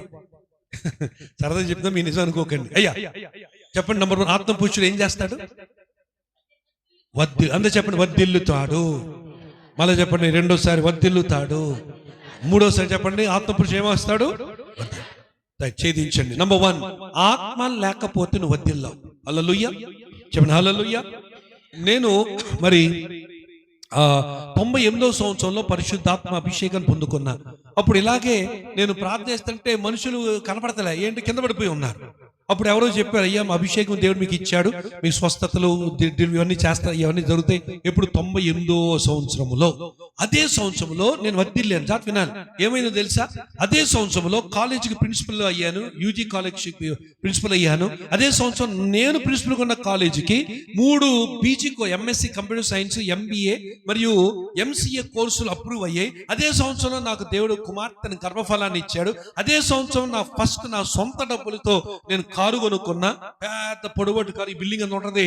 అప్పుడు ఫియట్ జడ్జి గారి దగ్గర కొన్న ఫియట్ 118 NE అని ఆ కారు కొనుక్కున్నా. చాలా అదే సంవత్సరం, ఏ సంవత్సరం అభిషేకం పొందుకున్నానో ఆ సంవత్సరంలో అనేకమైన అద్భుతమైన దీవెనలు దేవుడు నాకు ఇచ్చాడు. అందరూ చెప్పండి హల్లెలూయా. సో ఆత్మ పురుషుడు చెప్పాలి మీరు త్వరగా. వర్ధిల్లుతాడు. మీరు వర్ధిల్లాలని ఇప్పుడు ఏం కావాలి మీకు? మనందరికి ఎవరు ఏం కావాలి ఇప్పుడు? ఆత్మ కావాలి. Praise the lord. Right. Number 2 తర్వాత చదువు మెల్లిగా. తన యజమానుడకు ఆ ఐగుప్తుని ఇంట నుండి ఉండెను. చూసారు? మళ్ళా ఇక్కడ చూస్తాం. మళ్ళీ ఏంటి? యెహోవా ఎలాగ తోడై ఉంటాడు? ఆత్మ ద్వారా తోడై ఉంటాడు. యెహోవా అతనికి తోడై ఉండెననియు అతడు చేసినదంతయు అతని చేతిలో. ఆపండి. నంబర్ 2 మొట్టమొదటి ఏమని చెప్పాను? ఆత్మపురుషుడు ఏం చేస్తాడమ్మా? వద్దు. నంబర్ 2 ఏం చేస్తా? ఏమవుతుంది? సఫలము. అందరూ చెప్పాలి, 3 సార్లు చెప్పాలి. నంబర్ 2 ఏం చేస్తాడు? రెండోసారి ఏం చేస్తాడు? మూడోది ఏం చేస్తాడు? అతను చేసినదంతయు సఫలం. Praise the lord. ఆత్మపురుషుడు, నీలో ఆత్మ ఉంటే నువ్వు చేసిందంతా సఫలం అవుతుంది. హల్లెలూయా చెప్పండి, హల్లెలూయా. నేను చాలా సార్లు నేను మరొక ఇంటికి ఒకసారి నన్ను గృహ ప్రతిష్టతకి పిలిచారు. దేనికి పిలిచారు? అది మనం గృహ ప్రవేశం అంటాం, అది అనకూడదు. ఓకే, క్రైస్తవ భాష ప్రకారం అయితే బైబిల్ ప్రకారం గృహ ప్రతిష్టత. ఓకే, అర్థమైందా? సో ఆ ప్రతిష్ట పిలిచారు. ఆ బ్రదర్కి నేను తెలుసు. అందుకే ఏం చెప్పాడు? అయ్యగారు చిన్న రిక్వెస్ట్ అన్నాడు. నాకు చెప్పితే తెక్క, చెప్పకపోతే చక్క. రైట్. సో ఏం చేశాడు? ఏం చెప్పినా అంటే, చెప్పండి బ్రదర్ అంటే, మీరు మీ సంగతి నాకు తెలుసు కానీ మా బంధువులు తెలియదండి, అందుకని ఏం చేస్తారంటే మీరు రిబ్బన్ కట్ చేసిన తర్వాత దయచేసి కుడి కాలు వేయండి అన్నాడు. ఏ కాలు ఏమన్నాడు అమ్మా? ఏ కాలు ఏమన్నాడు? నాకు చెప్పితే తెక్క, చెప్పకపోతే చక్క. Praise the lord. చెప్పాడు కదా, నేను అనలే. కానీ సరే గొప్పగా మొత్తం అందరూ ఉన్నారు. నాకంటే ముందు ఒకడు ఆల్రెడీ లోపల ఉన్నాడు. ఎవడాడు? ఫోటోగ్రాఫర్. మరి నేనేమనాలి? సరే లోపల సరే పోనీ ఫోటోలు తీసుకున్నాను. మొత్తానికి అందరు చూస్తున్నారు, నా వైపు చూస్తున్నారు. తండ్రి యొక్క కుమారుని యొక్క మూడోసారి కట్ చేసి పరిశుద్ధాత్మ యొక్క నామమున ఈ యొక్క ఇంటిని ప్రతిష్ఠ చేస్తున్నాము, ఆమేన్. అందరు చప్పట్లు కొట్టారు. కొట్టిలోపు అందరు చూస్తున్నారు, నా కాలు వైపు చూస్తున్నారు. కుడి కాలు ఎత్తినట్టెత్తి ఇలా పెట్టి ఇలా దింపి ఎడంకాలతో పరిశుద్ధ పరిశుద్ధ పరిశుద్ధ ప్రభు పాడుకుంటూ వెళ్ళిపోయా. వెనక్కి పక్కకి ఎక్కడ చూడలే. బ్రదర్ ఆశీర్వాదం గారు ఈ మెయిన్ లివింగ్ రూమ్ ప్రార్థన చేయండి ఆయన ప్రార్థన చేశాడు. ప్రార్థన అయిపోవడంతో మళ్ళీ పరిశుద్ధ నెక్స్ట్ గదికి వెళ్ళా. అయ్యా ఆలివర్ గారు ప్రార్థన చేయండి, వంట గదికి ఆయన చేశాడు. అర్థం అంత ప్రార్థన అయిపోతే దీవునిచ్చి ఆశ్రయించేసి నాకు కడుపు పాడైపోయిన భోజనం చేయించి వెళ్ళిపోయి. ఎందుకు ఉంటే ఏం చేస్తారు? ఏ కాలు ఏమన్నా మిమ్మల్ని అయ్యగారు? మరి అయ్యగారు ఏ కాలు వేసాడు అంటే ఎడంకాలు దెయ్యంది, కుడికాలు దేవుందా? చెప్పరేంటండి? ఏ కాలైనా ఎవరిది? అసలు ఈ దేహమే దేవుని ఆలయమై ఉన్నదని మీరు ఎరుగరా? దేవునికి మహిమ కలుగును గాక. మనం అందరం కూడా ఎవరమండి? మనందరం కూడా సంచార ఆలయాలు. దేవునికి స్తోత్రంగా చెప్పడం కూడా దేవుని మహిమపరచండి. మనం కదిలే దేవాలయాలు. దేవునికి స్తోత్రం కలుగును గాక. హల్లెలూయా. ఈ బ్రదరు కొద్ది కాలం తర్వాత, కొద్ది నెలల తర్వాత ఇదే సహోదరుడు ఎవరు ఇల్లు ప్రతిష్ఠ చేశాను కదా, ఆయన కనబడ్డాడు. కనబడేసరికి నాకు డబ్బుడి పోతుంది. అమ్మో అనుకుని అలా తలదించుకున్నా ఆవిడ బ్రదర్ అనేసాడు. అసలు చూసేసాడు నన్ను అనుకుని నాకు గుండెల్లో రైలు పరిగి. ఎందుకు ఏ కాలేసా? ఏ కాలేసానమ్మా బ్రదర్ మీ కొరకు? అప్పుడు ఫోన్లు ఇంకా రాలే, మొబైల్ ఫోన్స్ అప్పుడు లేవు, అన్ని ల్యాండ్ లైన్సే. అప్పుడు అన్నాడు, అయ్యా మీ కొరకు నేను చూస్తున్నాను. చెప్పండి బ్రదర్ ఏం చెప్పండి బ్రదర్, నా టెన్షన్ నాది, ఏమైందో ఏంటో సంగతి. ఏ కాలేసినందుకు? అప్పుడు అన్నాడు, అయ్యగారు ఆ ఇంట్లోకి వెళ్ళిన తర్వాత నాకు దేవుడు డబుల్ ప్రమోషన్ ఇచ్చాడు అన్నాడు. అమ్మయ్య కొండ దిగిపోయిందండి బాబు. అందుకని మనసులో అనుకో, ఈసారి ఎవరు అడిగినా ఏ కాలు వేయాలి? ఎందుకు ఎన్ని ప్రమోషన్ వచ్చింది? Double promotion. అంతే కదా. ఇక ఇంకోటి అన్నాడు, నేను డొక్కు బండి తోలేవాను అయ్యగారు, ఆ ఇంట్లోకి వెళ్ళిన తర్వాత క్రొత్త బండి తీసుకున్నానని చెప్పాడు. అంత చప్పలు కూడా దేవుని సోది చెబుదామా? అందుకని ఎడంకాలేమో శకనం, కుడికాలేమో శుభం కాదు. రెండు కూడా దైవము ఆత్మ ఉన్నవాడు కనుక కుడికాలు వేసిన ఎడంకాలు వేసిన ఆశీర్వాదం. ఏమన్నా రెండో మాట ఏమన్నా అక్కడ? సఫలము. అందరూ ఆమేన్ చెప్పండి. అవునా? హల్లెలూయా. నమ్ముతున్నారా మీరు? ఓకే. సో నంబర్ 1 మొట్టమొదటిగా ఆత్మ పురుషుడు ఏం చేస్తాడు? వర్ధిల్లుతాడు. నంబర్ 2 ఏం చేస్తాడు? సఫలం చేస్తాడు. మెల్లికి చదువు. మూడో విషయం త్వరగా ముగిస్తాను. అప్పుడు యజమాని చూచినప్పుడు యోసేపు మీద కటాక్షము. ఆపండి చాలు. మూడో మాట ఏ మాట? ఆత్మ పురుషుడికి ఏం కలుగుతుంది? అందరి దృష్టిలో ఈయనకి ఏమొస్తుంది? కటాక్షము. దేవునికి స్తోత్రం చెప్తామా? ఈరోజు ఆత్మ అభిషేకాన్ని పొందుకున్న తర్వాత 98లో పరిశుద్ధాన్ని పొందుకున్న తర్వాత చాలా కటాక్షము నా మీద దేవుడు చూపాడు. అర్థమైందండి? ఎన్నో పరిస్థితుల నుంచి దేవుడు నిలబెట్టాడు, ఆస్వాదించాడు, దేవుడు దీవించాడు, కటాక్షం చూపాడు. ఏమండి మా ఇంట్లో ఉన్న వాళ్ళందరిలో కల్లా ఏమండి దేవుడు నన్ను సాగుపించు. 7 పిల్లలు, 2 మధ్యలో చిన్నప్పుడు చనిపోయారు. ఓకే, 2 చిన్నప్పుడే చనిపోయారు. 5 చివరి దాకా మిగిలాం. ఈ ఐదుగురిలో ఏమండి ఆఖరి వాడిని నేను, మా పెద్దన్నయ్య ఆంధ్ర యూనివర్సిటీ ప్రొఫెసరు, మా చిన్నన్నయ్యేమో నెలకి, వినండి ఈ మాట, మా రెండో అన్నయ్య మహాసిమెన్స్ వైస్ ప్రెసిడెంట్. ఆయన జీతం ఎంత తెలుసా? నెలకి 7,30,000 నెలకి. ఇక కంపెనీ ఆయన డబ్బంతా వెళ్ళిపోద్ది ఎక్కడికి? బ్యాంకులోకి. కంపెనీ ప్రతి సంవత్సరం సోఫా, డైనింగ్ టేబుల్, కుర్చీలు, బెడ్లు, ఫ్రిడ్జ్లు మార్చేస్తారు. ఫ్రిడ్జ్ మామూలు ఫ్రిడ్జ్ కాదు, మళ్ళా ఏది 3 తలుపులు ఉన్న ఫ్రిడ్జ్, అది ఎవరి తరం కాదు. అంతగా దేవుడు వాళ్ళు దీవించాడు. తర్వాత కానీ వాళ్ళందరిలో కూడా సేవకు పిలుచుకుంది ఎవరిని చెప్పండి? ధనవంతుడిని కాదు, జ్ఞానవంతుడిని కాదు. చెప్పండి ఇంకా మరి ఎవరిని పిలుచుకున్నాడు సేవకి? ఆత్మ పురుషుడిని. హల్లెలూయా. గడిచిన హల్లెలూయా. ఎందుకు? ఏముంది? ఆయన కనికరం. మనం అరే ఏంట్రా నువ్వు, అసలు నీకు ఎక్కడ బైబిల్ కాలేజ్ ఎక్కడ చదవలేదు, నువ్వు ఎక్కడ చెప్తున్నావు, ఈ వాక్యాలు ఎక్కడ నుంచి చెప్తున్నావురా, ఎలా వస్తున్నావు? ఇప్పటికీ మా బంధువులు అడుగుతూ ఉంటారు, భలే చెప్తావు డేవిడ్, నువ్వు ఎక్కడ, నీకు బైబిల్ ట్రైనింగ్ లేదు, నువ్వైతే బైబిల్ కాలేజ్ నడిపించేవు కానీ నీకు బైబిల్ ట్రైనింగ్ లేదు, ఎక్కడ చెప్తున్నావు అంటే అప్పుడు ఒకటే చెప్తా, మాకు థియాలజీ లేదు కానీ మాకు నియాలజీ ఉంది. హల్లెలూయా. మాకు వేదాంత శాస్త్రం లేదు కానీ మాకు ఏ శాస్త్రం ఉంది? ఏ శాస్త్రం ఉంది? మోకాల శాస్త్రం. కాయలు ఉన్నాయా? ఏ శాస్త్రం ఉండాలి బాబు? ఏ శాస్త్రం? కాళ్ళు ఏం కనపడాలి? కాయలు కనపడతాయా? కాళ్ళు ఎత్తండి. ప్రైజ్ ద లార్డ్, హల్లెలూయా. అది మోకాల శాస్త్రం, అది థియాలజీ కాదు. థియాలజీ గొప్ప, నియాలజీ గొప్ప. నియాలజీ అంటే వేదాంత శాస్త్రం గొప్ప, మోకాల శాస్త్రం గొప్ప. వేదాంత శాస్త్రం ఉన్నవాడు ఏం చేస్తారంటే అక్కడ దయ్యం చూసినప్పుడు బైబిల్ ప్రకారం ఏం చేయాలి ఎదుగుతాడు. కానీ మోకాల శాస్త్రం ఉన్నాడు ఏం దయ్యం చూసినప్పుడు ఏం చేస్తాడు, ఏసునాల ఫా అనగానే వాడు అక్కడ నుంచి దిక్కున పారిపోతాడు. వేదాంత శాస్త్రానికి మోకాల శాస్త్రం తేడా అదే. హలో చెప్పరే, గజం హల్లెలూయా. సో మీకు ఏ శాస్త్రం కావాలన్నా, ఏ శాస్త్రం కావాలి? అందుకే వేదాంత శాస్త్రం పక్కన పెట్టమని కాదు, అది ఉన్నది, దేవుని స్తోత్రం, అది కావాలి, చదువు జ్ఞానం కావాలి. సో కనుక చెప్పండి, ఆత్మపురుషుడు నంబర్ 1. Very good. మీ లైఫ్ లో మర్చిపోతారా ఈ సందేశం? వెరీ. నంబర్ 2 సఫలం చేసుకుంటారు. నంబర్ 3 కటాక్షము.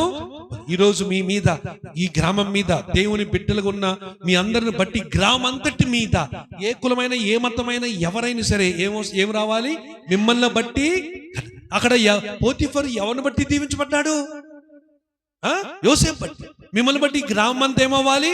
ఆశీర్వదించబడాలి. దేవునికి స్తోత్రం చెప్పాలి. ఓకే, తర్వాత చదవమా. 4వ విషయం, 7 విషయం ముగించేస్తాను. 4వ విషయం తర్వాత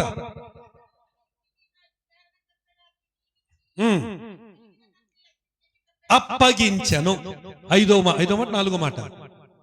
4వ మాట, ఆత్మ పురుషుడికి ఏమొస్తుంది? ఏం చేయబడుతుంది? అప్పగించు, అధికారము అప్పగించబడుతుంది. హల్లెలూయా చెప్పండి. లూకా సువార్త 10:19. ఒక ఇదిగో పాములను త్రొక్కుటకును, తర్వాత పాములు త్రొక్కుటకును. చదవమ్మా, లూకా 10:19. త్వరగా ముగించేస్తాను. దేవునిస్తూ ఈ రోజంతా 6 గంటలు 6:30 గంటలు చెప్పి మళ్ళీ మీ దగ్గర 2 గంటలు నిలబడ్డా. నా కాలుకు నొప్పులేస్తే ఏగు పడుకోవాలి, వెళ్ళి తినాలి. దేవుని స్తోత్రం. చెప్పండమ్మా. పాములను, తేళ్లను త్రొక్కుటకును, బలం అంతటి మీద. హలో హలో హలో అందరు ఇలా చేయలు పెట్టండి, ఇలా చెప్పండి. శత్రు బలం, ఇలా తిప్పండి. శత్రు బలము ఎంత మీద? అంతటి మీద. ఊపండి ఒక ఊపు వస్తారయ్యా. చెప్పండి, దేని మీద? శత్రు బలము అంతటి మీద ఏమిస్తున్నాడు దేవుడు? అధికారము. చప్పలు కూడా వస్తే దేవుని నామమును కనపరుచుకుందామా? శత్రు బలం అంతటి మీద అధికారము ఎవరికి వస్తుందంట? ఆత్మ పురుషుడికి వస్తుంది. దేవునికి మహిమ కలుగునగాక. ఒకరోజు ఒక చోట ప్రార్థన చేస్తున్నాను, ఒక ప్రాంతంలో. మరి ఇక్కడ మీ ఏరియాలో కూడా చాలా సంవత్సరాల్లో క్రితం ప్రభు మరి కార్యాలు మనం చూసాం. అయితే అక్కడ ప్రార్థన చేస్తుంటే ఒక దయ్యం పట్టిన కావడమ్మా, నా వైపు చూడమ్మా, చిన్నపిల్లలు. Hello, okay. చూస్తుంటే ఆ దయ్యం పట్టిన ఆవిడ కింద పడిపోయి తల ఇలా పట్టింది. పైకి చూడన్నా అంది. చూడు పైకి అంది. అన్నా అంది. ఎందుకంటే నేను చూడలేను అంది. అన్నా ఎందుకు చూడలేమంటే నేను భయపడ్డా. ఫస్ట్ ఈ మాట, ఏ మాట వినండి. ఏమని తెలుసా ఆవిడ? నీలో ఎవడో ఉన్నాడు అంది. ఓరి బాబోయ్, ఎవరు భయమేస్తుంది కదా. నాలో ఎవడున్నాడు? ఆయన రక్తమే చేయం అనుకొని ఎవరున్నారు తెలుసా అన్నది. ఎవరున్నారు అంటే ధైర్యం తెచ్చుకొని భయపడుతున్నాను. నాలో ఎవడున్నాడని దయ్యం చెప్తుంది. మనుషులకు తెలియదు మీలో ఎవరున్నారో. దురాత్మలందరికీ ఒరే నాకు పౌలు తెలుసు. తర్వాత చెప్పండి, నాకు పౌలు తెలుసు. తర్వాత యేసు తెలుసు. మీరెవర్రా అందలేదు బైబిల్లో. షేవా కుమారులను పట్టుకొని ఇది ఏం చేసింది? నాకు యేసు తెలుసు, పౌలు తెలుసు, మీరెవర్రా అని చెప్పి అందరిని 5 కుమారులు పట్టుకొని పీకి బట్టలు ఇప్పు తీసి ఊడి తీసి చితకబాది వస్త్రహీనంగా పంపించలేదు బైబిల్ అపోస్తల గ్రంథంలో. మీకు తెలియలేదేమో బైబిల్ చదవని తర్వాత. జాగ్రత్త, దయ్యాలకి తెలుసు నీ గురించి, మనుషులు తెలియకపోవచ్చు. ఒకరు ఇలా అప్పుడు ఏమైందంటే చివరికి నేను అప్పుడు అన్నాను, ఎలా ఉన్నాడు లోపల? భయంతో అన్నా, లోపల ఉన్నాడు కదా, ఎలా ఉన్నాడు, ఎలా కనపడతాడంటే తెల్లగా ఉన్నాడు. అమ్మయ్యా, అప్పుడు భయం అంతా పోయా. ఇప్పుడు దగ్గరికి వచ్చా. ఏంటని ఇప్పుడు ఎవరున్నారు? నాలో ఎవరున్నారు? ఎవరో తెలుసా? ఆయన ఎవరున్నారు? ఎవరైనా యేసు. మరి ఎందుకు ఉన్నావు నువ్వు ఇక్కడ? యేసు నాలో ఉన్నాడు కదా, మరి నేను ఆయన ఇక్కడ ఉన్నాడు కదా, నువ్వు ఎందుకున్నావు? ఆ యేసు నామములో పో అని గద్దించగానే ఆ దయ్యం గిరగిర కొట్టి తిరిగి పడేసి పోయి. దేవుని స్తోత్రం కలుగు. చప్పలు దేవుని మహింపరచండి. గడి చెప్పని హల్లెలూయా. అందుకని రాత్రి వేళ మనకి ఏమిచ్చాడు దేవుడు? ఆత్మ పురుషుడికి ఏమిస్తాడు? 4వది అధికారము. ఎంతమందికి కావాలి ఈ అధికారం చెప్పండి? నిజంగా నిజమేనా? అధికారం కావాలి, మరి ఖరీదు కట్టాలిగా. ఆ 7 పనులు అవి చేయాలి. అది లేకపోతే అభిషేకము రాదు. ఆయన ఆత్మ అభిషేకం లేకపోతే నువ్వు ఆయన దానివి, ఆయన వాడివి కావు. అది రైట్. నెక్స్ట్ తర్వాత చూడమ్మా, తర్వాత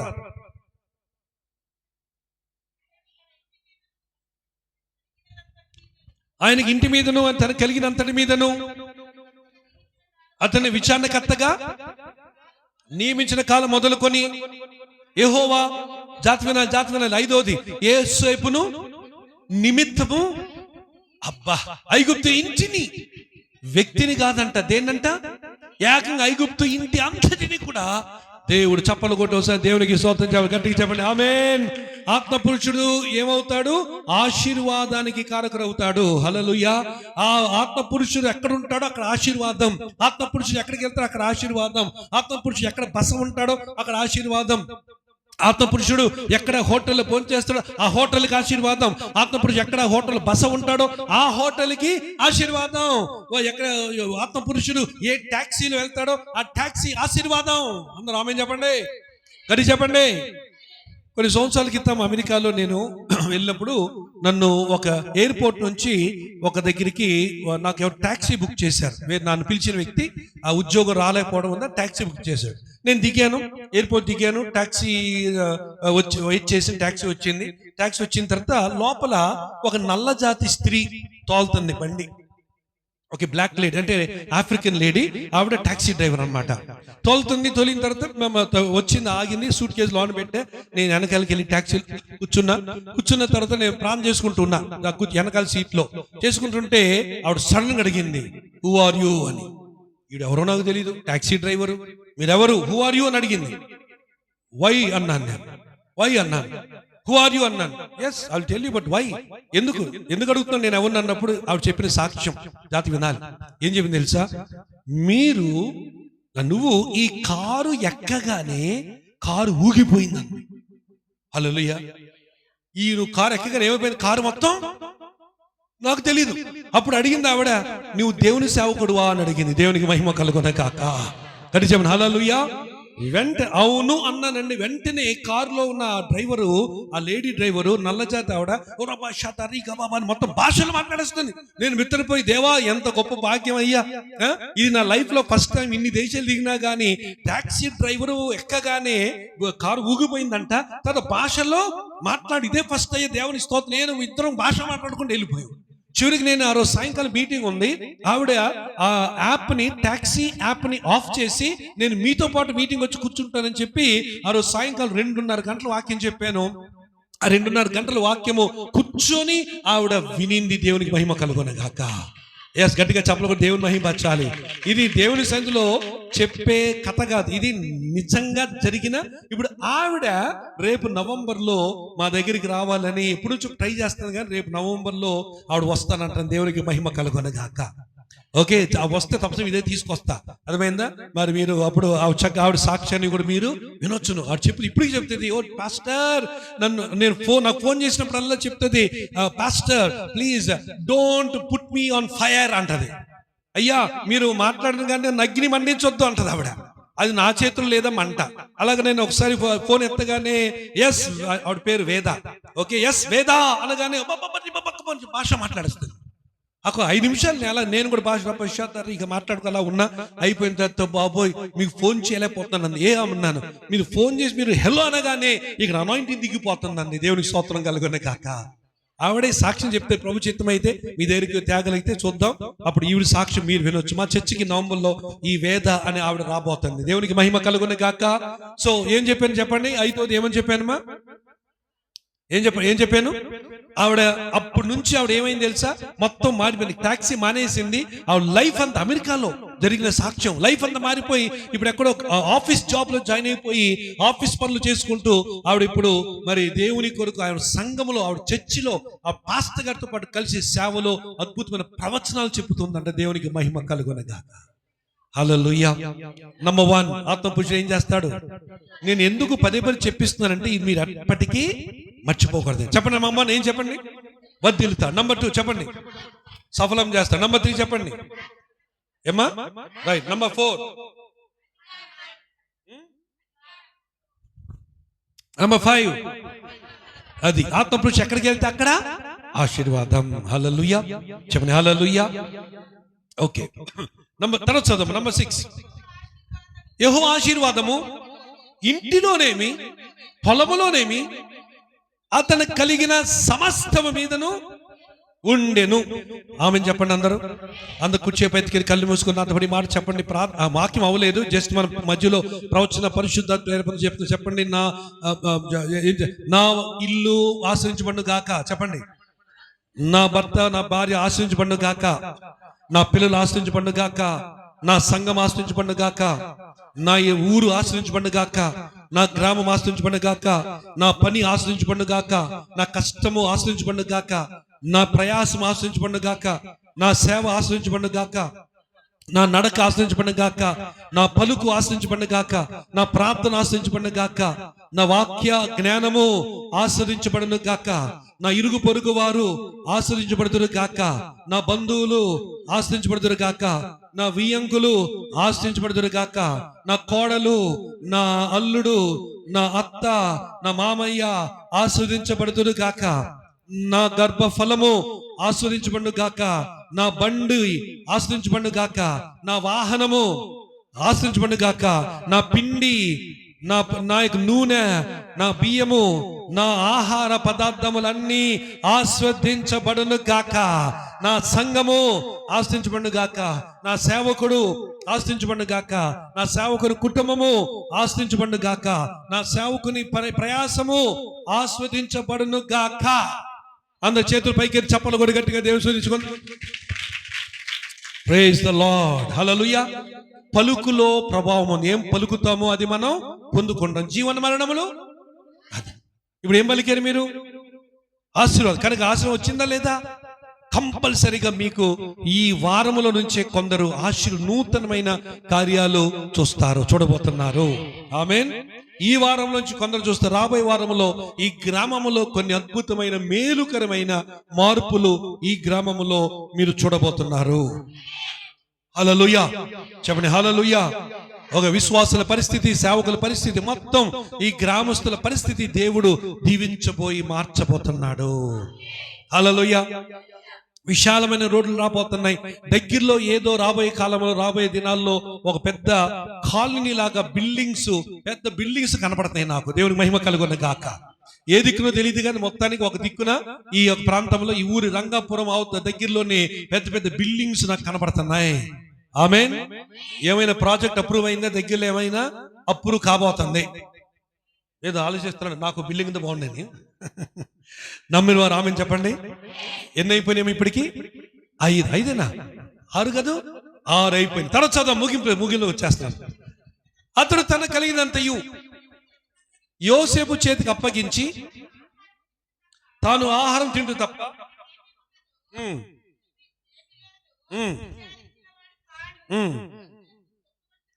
యోసేపు రూపవంతుడును. బైబిల్ చాలా తక్కువ మంది గురించి చెప్పింది ఈ మాట. ఏ మాట? రూపవంతుడు. మళ్ళా తర్వాత అది బైబిల్లో చెప్పిన కొందరు ఎవరు తెలుసా? ఈయన ఒకడు మొదటోడు. తర్వాత ఎవరు? దావీదు. తర్వాత ఎవరు? ఆయన కొడుకు ఎవరు? సొలొమోను కాదమ్మా, అబ్షలోం. ఓకే. బైబిల్ తర్వాత ఎవరు? అక్కడ షూలమతి పాడేస్తుంది అక్కడ పరమగీతాల్లో. ఎవరు? నా ప్రియుడు ధవలవర్ణుడు రక్తవర్ణుడు 10,000లో అతి కాంక్షణీయుడు, 10,000 సూర్య నక్షత్రముల కంటే తేజోమయుడు. Praise the Lord. సో ఇప్పుడు బైబిలే చెప్పిందంటే మీరు ఆలోచించండి. బైబిల్ గ్రంథంలో పరిశుద్ధాత్ముడు ఎవరైనా రూపవంతుడు తర్వాత సుందరుడు అని రాసిందంటే ఎంత అందంగా ఉన్నాడో మీరు ఆలోచించి. ఎవరైనా మిస్ అయిపోతే ఎలాగ? ఎవరండినా? ఎక్కడున్నారు మీ అందరూ? ఎవరైనా ఇవి ఎవరు గురించి మాట్లాడుతాం మనం? ఎవరు? ఆత్మ పురుషుడు. హల్లెలూయా. సౌందర్యము వ్యర్థము, అందము మోసకరం, కానీ యెహోవా చేత కొనియాడబడిన స్త్రీ అది ధన్యురాలు. దేవునికి మహిమ కలుగును గాక. సో కనుక ఈయనలో ఈ అందము ఎలా వచ్చిందంటే ఏదో మేకప్ వేసుకొని, టేకప్ వేసుకొని, ఏదో పౌడర్ పూసుకొని, ఏదో ఫేర్ అండ్ లవ్లీ వేసుకొని, హ్యాండ్సమ్ అండ్ ఫేర్ క్రీములు పూసుకొని, అలోవీరా రాసుకొని, పసుపు రాసి, దానికేమో నూనె వేసి తోమి, ఒలివ నూనె, ఇంకేదో గంధం వేసి అది చేసి హడావిడి చేయలే. ఆయన ఆత్మ ఉన్నాడు గనుక అందగాడు. అందం అనేది ఒక విశ్వంతో ఏకం కాదు. ఏ కంటికి అదే అందం. హల్లెలూయా. నిజమైన అందం ఏంటి ఇప్పుడు చెప్పండి? నిజమైన అందం ఏంటి? అది ఇప్పుడు ఆత్మ పురుషుడు ఉన్నాడు కనుక చూడండి ఆశీర్వాదం ఎంత అందంగా ఉన్నాడు ఆయన. అక్కడ అమ్మగారు ఇబ్బంది పడతారు.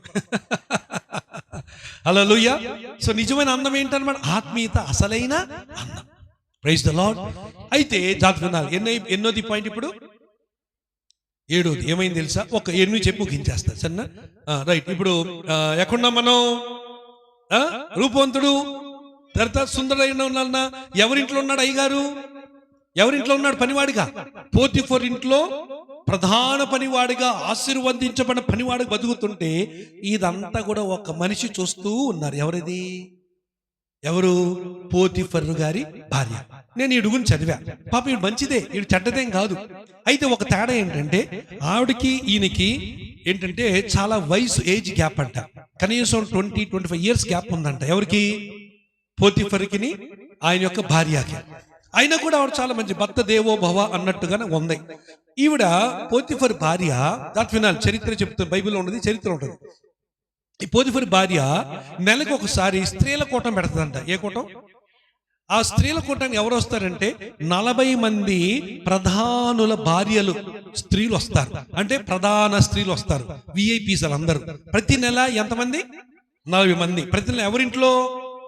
ఈ యొక్క పోతిఫర్ ఇంట్లో. ఎందుకని ఈయన మరి రాజ సంరక్షకుల్లో టాప్ క్యాడర్లో ఉన్నాడు కదా ఆయన. అందుకని వీళ్ళకి కబురు అందింది. ఒక రోజు వీళ్ళు అడిగారంట, మేడం మిస్ పోతిఫర్ మా చిన్న రిక్వెస్ట్ అడిగారంట ఈ ఆడవాళ్ళందరూ. ఆవిడ అందంటే చెప్పండి ఏంటి సంగతి అంటే, మరి మీరు కాదనకూడదు అన్నాడు. ఏమో చెప్దాం, చెప్పండి చూద్దాం, కాదన్నా వద్దన్నా చూద్దాం, తర్వాత ఏం చెప్పండి, ఏం ఫుడ్ కావాలా, ఏం కావాలి మీకు, ఏం అడిగితే అది ఇచ్చేవాళ్ళు. ఆడవాళ్ళు అంటే పెద్ద ప్రధానులు కదా, వాళ్ళు తిండి కానీ మాంసం ఏదంటే అదే. ఈ విచిత్రం ఏమడిగే తెలుసా? మీ ఇంటిలో ఎవడో పనివాడు ఉన్నాడంట కదా. అవును ఉన్నాడు, ఒకసారి తెమ్ము అన్నాడు. ఈవిడ వెంటనే అందంట, సారీ ఇది స్త్రీల కూటం, ఇప్పుడు దాకా ఎప్పుడు కూడా ఏ పురుషుడు మన రూమ్ లోకి ఈ కూటంలోనికి ఎప్పుడు రాలేదు, మన పాలసీ అది కదా, కనుక ఐఎమ్ సారీ ఆయన రావడానికి వీల్లేదు అందంట. అప్పుడు ఆడవాళ్ళు తిరిగేసి ఏం చేశారంటే, అయితే తెప్పించనంటారా? లేదు మన పాలసీ కదా, అబ్బాయిలు ఎవరు పురుషులు ఎవరు రాకూడదు కదా, కనుక నేను పిలువను అందంట. అప్పుడు ఆ స్త్రీల్లో ప్రధానురాలు ఒకరు లేచి అంటదంట, అయితే నువ్వు అబ్బాయి మేము ఏమంటావు, జస్ట్ చూడటానికి రమ్మన్నా తెప్పించమన్నావు, దానికి పెద్ద ఫీల్ అయిపోయి అదంటావేంటి? అయితే ఇది విను జాగ్రత్తగా, నువ్వు అబ్బాయిని కానీ పిలవకపోతే నెక్స్ట్ మంత్ నుంచి మీ ఇంట్లో మీటింగ్ క్యాన్సిల్ అన్నారు. మేము ఇంటికి రాము, నువ్వు మా కూటానికి రావు. ఏ స్త్రీ అయినా బోర్ల పడేది అక్కడే. ఎందుకు? స్త్రీకి ఏం కావాలి? తోటి స్త్రీ కావాలి. అక్క అనుకుంటే వెళ్ళాలి, లేదా వదిన అనుకుంటే వెళ్ళాలి. అవునా చెప్పండి అమ్మా. పురుషుని ఒక్కడుంటాడేమో కానీ స్త్రీ మటుకు ఎవరొక తోడు తోక ఉండాలి.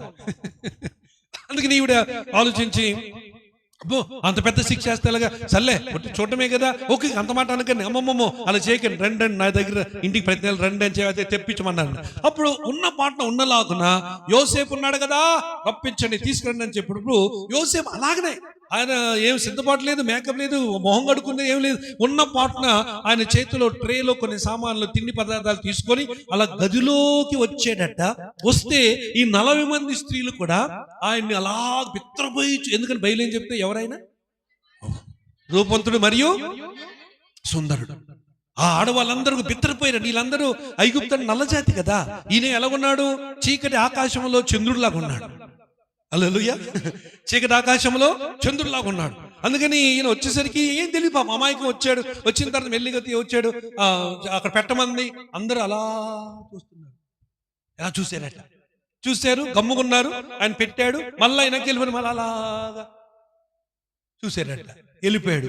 బయటికి వెళ్ళిపోయిన మరుక్షణం ఈ ఆడవాళ్ళు గుసగుస అబ్బా ఎంత బాగున్నాడు, ఎంత చక్కడు, ఎంత హ్యాండ్సమ్గా ఉన్నాడు, అబ్బా అబ్బా అనుకొని మాట్లాడుకుంటుంటే, ఎంత ఎక్కడ మన దేశంలో ఇంత అందగాడు లేడీడు, ఏమో ఇంత అందంగా ఉన్నాడు, ఏంటమ్మా నువ్వు ఇంత అందగాన్ని పెట్టుకొని మాకు ఎప్పుడు చూపించలేదు అది ఏదేదో వాగారట. వాగారు, చెప్పేశారు, చెవులో ఊదారు. అమ్మగారు 39 మంది వెళ్ళిపోయారు, అమ్మగారు మిగిలిపోయారు. ఈ అమ్మగారు చెప్పండి. అందుకని దుష్టుల ఆలోచన చొప్పున, పాపుల మార్గమున, అపహాసకులు కూర్చున్న చోటన వాళ్ళు వెళ్ళిపోయి బాగానే ఉంది. అమ్మగారు కూడా మైండ్ వెళ్ళిపోయింది. క్షమించండి. అంటే ఆ ఊపిలో దాని పవర్ అది. అమ్మగారి మైండ్ కూడా పోయి మెల్లిగా వాళ్ళు మాటలన్నీ డింగ్ డాంగ్ రింగ్ అవుతుంది. అందగాడు ఎంత అందంగా ఉన్నాడు, ఎంత చక్కగా ఉన్నాడు, చీకటి ఆకాశంలో చంద్రుడిలాగా మెరుస్తున్నాడు అని అందరు మాటలన్నీ మైండ్ లో ఉన్నాయి. అందుకని వినకూడదండి, చెవులు మూసుకుంటే మంచిది. కానీ ఆ అమ్మాయి చెవులు మూసుకునే అవకాశం. అందుకని ఏమైంది, మెల్లిగా ఆవిడ కూడా టక్కని చూడడం మొదలెట్టింది. అవును కదా, కరెక్టే. ఇలా ఒకరోజు ఇంట్లో ఎవరు లేనప్పుడు, మీకు అర్థమైందా, లేనప్పుడు ఏం చేసింది, అమ్మ ఒకసారి అచ్చుని ఇవ్వమ్మా బాబు, అయ్యా ఫస్ట్ మీరండి, బైబిల్ కింద పెట్టండి, రైట్. ఇలాగా యోసేపు అయ్యగా బా యోసేపు ఫీల్ అయిపోతుంది. Praise the Lord. హల్లెలూయా చెప్పండి. ఇలాగ ఏం చేసింది, అలాగా ఓ యోసేపు అంది. Yes madam. వచ్చాడు యోసేపు. వచ్చిన తర్వాత మరి యోసేపు పని అంత బాగా హ్యాపీగా ఉన్నావా మేడం? హ్యాపీగా ఉన్నాను మేడం, థ్యాంక్స్ మేడం. ఆయన గుండ్రాలు తిరుగుతున్నాడు. ఎందుకు? చెయ్యి కన్నా. ఈవిడేమో అలా కాదు, ఏంటని దూరం వెళ్ళిపోతావు, రా బలిదానం విట్రా అని దగ్గర చేరి తీసి చాలా హడావుడి చేసి అనేక మార్లు చేసిన బైబిల్ చెప్తుంది అక్కడ కదా. అయితే ఈ రోజు ఎవరు లేరు. అప్పుడు ఏం చేసింది, ఇదిగో యోసేపు అప్పుడే ఇంకా టైం అయ్యగా నాకంటే స్పీడ్గా ఉన్నారు.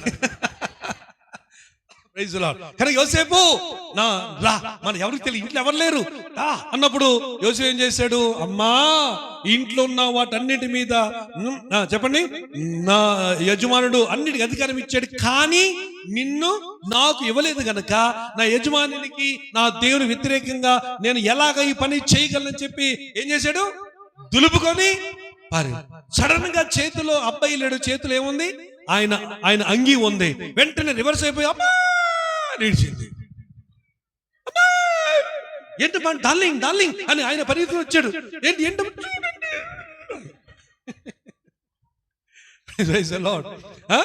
ఆ స్టోరీ చెప్పని టైం అయిపోయింది కనుక.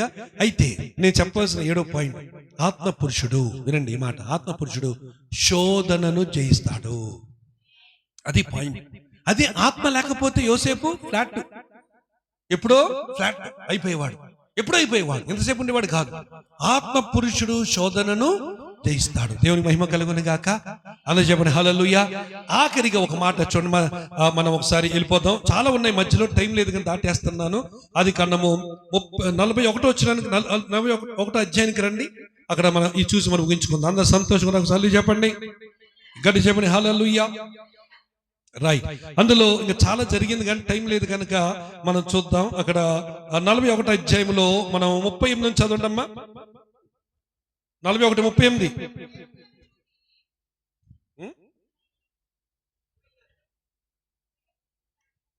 ఓకే 36 నుంచి చదవమ్మా.